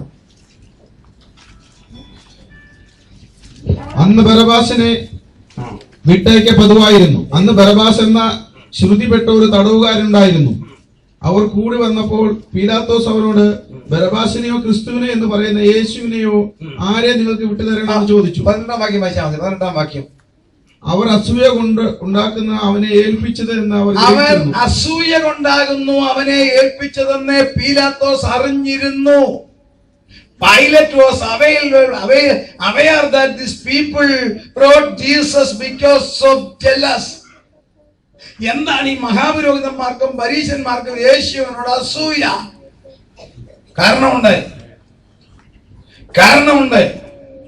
ന്യായപ്രമാണം അനുസരിച്ച് കുഷ്ഠരോഗി വന്നാൽ പരീശ വഴിമാറിപ്പോകും, യേശു തൊട്ട് സുഖമാക്കും. സ്തോത്രം. അസൂയ വരാതിരിക്കുമോ? ഭൂതം വന്ന മഹാപുരോഹിതൻ ആ നാട്ടിലേക്ക് നിൽക്കുകയല്ല, അവൻ രഥത്തെ കയറി സ്ഥലം വിടും. കർത്താവ് 6000 എണ്ണത്തിന് വരെ ഇറക്കും. അസൂയ വരാതിരിക്കുമോ? 5 അപ്പം കൊടുത്താൽ ഒരു മഹാപുരോഹിതന് 4 മണിക്കത്തേക്ക് പോലും ഇല്ല. കർത്താവിന്റെ കൊടുത്താൽ 5000 പേർക്ക് വിധിച്ചു കൊടുക്കും. അസൂയ വരാതിരിക്കുമോ? നൈരിലെ വിധവയുടെ ഏക മകന്റെ ഫ്യൂണറല. അവർക്ക് സന്തോഷം, സങ്കടം അമ്മച്ചിക്കേ ഉള്ളൂ. ഇവർക്ക് സന്തോഷം, ഇതെല്ലാം കഴിയുമ്പം കവർ കിട്ടും. ആ കാൽക്കുലേഷനിൽ അവര് വന്നത്. വഴിക്ക് വെച്ച് കർത്താവ് പറഞ്ഞു ഇറങ്ങി പോടാന്ന് പറഞ്ഞു. അവര് വന്നത് വെറുതെയായി. അസൂയ തോന്നാതിരിക്കുമോ? Price the Lord. ദൈവമക്കളെ, അസൂയയാണ് സ്പിരിച്വൽ ഡയബറ്റിക്. നിങ്ങൾക്കാർക്കും ഇല്ല, എനിക്കറിയാം, ഉണ്ടാകരുത്. ഞാൻ അതിന് ലാമിനേഷൻ പറയേണ്ട കാര്യമില്ല. അസൂയ ആരും അനുഗ്രഹിക്കപ്പെടട്ടെ, എന്റെ ഒരു നന്മയും കുറയത്തില്ല. അടുത്ത പാപം അനുസരണക്കേട്. ദൈവദാസന്മാരും വചനവും പ്രായമുള്ളവരും പറയുന്നത് അനുസരിക്കണം. യെരമ്യാവ് 42:21 ഒന്ന് വായിക്കാം. യെരമ്യാവ് 42:21. അനുസരണക്കേട്. ഞാൻ ഇന്ന് അത് നിങ്ങളോട് അറിയിക്കുകയും ചെയ്തു. നിങ്ങളോ നിങ്ങളുടെ ദൈവമായ യഹോവയുടെ വാക്ക് ഞാൻ മുഖാന്തരം അവൻ നിങ്ങളോട് അറിയിച്ച കാര്യം ഒന്നും അനുസരിച്ചില്ല. വചനം അനുസരിക്കണം. രക്ഷിക്കപ്പെട്ട സ്നാനപ്പെടണമെന്ന് കേട്ടില്ലേണ്ടല്ലോ, പാപമാ. യാക്കോബിന്റെ 1:22 പറയുന്നുണ്ട്, വചനം കേട്ടാ മാത്രം പോരാ, അത് അനുസരിക്കണം. ദൈവവചനം കേൾക്കുന്നത് നമ്മൾ അനുസരിക്കണം. എന്തിനാ കർത്താവ് ടൈം തന്നിരിക്കുന്നത്? നമ്മൾ ഇവിടുന്നുണ്ട് വചനം കേൾക്കുമ്പോൾ ആഴമായ കാര്യങ്ങളാണ് കേൾക്കുന്നത്. ഇത് കേൾക്കുമ്പോൾ നമ്മുടെ ഭാഗങ്ങളിൽ കുറവുണ്ടെങ്കിൽ മാറ്റണം. അനുസരണക്കേട് പാപമാ. ഒടുവിൽ പറയട്ടെ, ലോക സ്നേഹം ദൈവത്തോടെ ശത്രുത്വം. യാക്കോബ് 4:4. പാപം വിശ്വാസിയുടെ പാപമാ. 8-9 പാപമുണ്ട്. ഇത് നമ്മിൽ വരാതിരുന്നാൽ പർവ്വതത്തിൽ നിന്നാൽ നമ്മളെ ഇതായിട്ട് പോകും. നമ്മൾ ചിന്തിക്കാൻ പോവുകയാണ്, എങ്ങനെയാ റാപ്ചർ, എങ്ങനെ നമ്മൾ മേലോട്ട് പോകും? കണ്ണിമയ്ക്കെന്നുള്ള രൂപാന്തരപ്പെടും. Praise the lord. അതേ നാളെ നമ്മൾ ചിന്തിക്കും എങ്ങനെയാ നമ്മൾ മേലോട്ട് പോകുന്നത്. ഇനി ഞാൻ ചിന്തിക്കുവാൻ ആഗ്രഹിക്കുന്നത്, 1, എങ്ങനെയാണ് റാപ്ചർ? 2, എപ്പോഴാണ് ഈ റാപ്ചർ? 3, ആന്റി ക്രൈസ്റ്റ് ആരാ? സയൻസ് എന്ത് പറയുന്നു? ആരാണ് ഈ ആന്റി ക്രൈസ്റ്റ്? 4, അർമഗദോൻ യുദ്ധം. 5, മഹോപദ്രവത്തിൽ 21 ആക്ഷൻ സ്വർഗത്തിൽ നിന്ന്. 6, നമുക്ക് എന്തെല്ലാം പ്രതിഫലം? ഇങ്ങനെയുള്ള കാര്യങ്ങൾ തുടർന്ന് ചിന്തിക്കാം. ദൈവമക്കൾ, നാളെ റാപ്ചറാണ്. കർത്താവ് വരാൻ താമസിച്ചാൽ പ്രാർത്ഥനയോടെ കടന്നു വരിക. റാപ്ചർ കേൾക്കുമ്പോൾ നിങ്ങളുടെ പ്രത്യാശ ഇന്നത്തേനെ 3 ഇരട്ടിയാകും. നമുക്ക് ലഭിക്കാൻ പോകുന്ന അനുഗ്രഹത്തെ ഓർത്ത് പ്രാർത്ഥിക്കാം. ഇന്ന് രാത്രി ഈ വചനങ്ങളാൽ കർത്താവ് നമ്മളെ അനുഗ്രഹിക്കും. കർത്തൃകാഹളം യുഗാന്ത്യകാലത്തിൽ ധ്വനിക്കുമ്പോൾ നിത്യമാം പ്രഭാത ശോഭിതത്തിനാൾ പാർത്തലേ രക്ഷപ്പെട്ടോരക്കരെ കൂടിയാകാശെ പേർ വിളിക്കും നേരം കാണുമെൻ പേരും.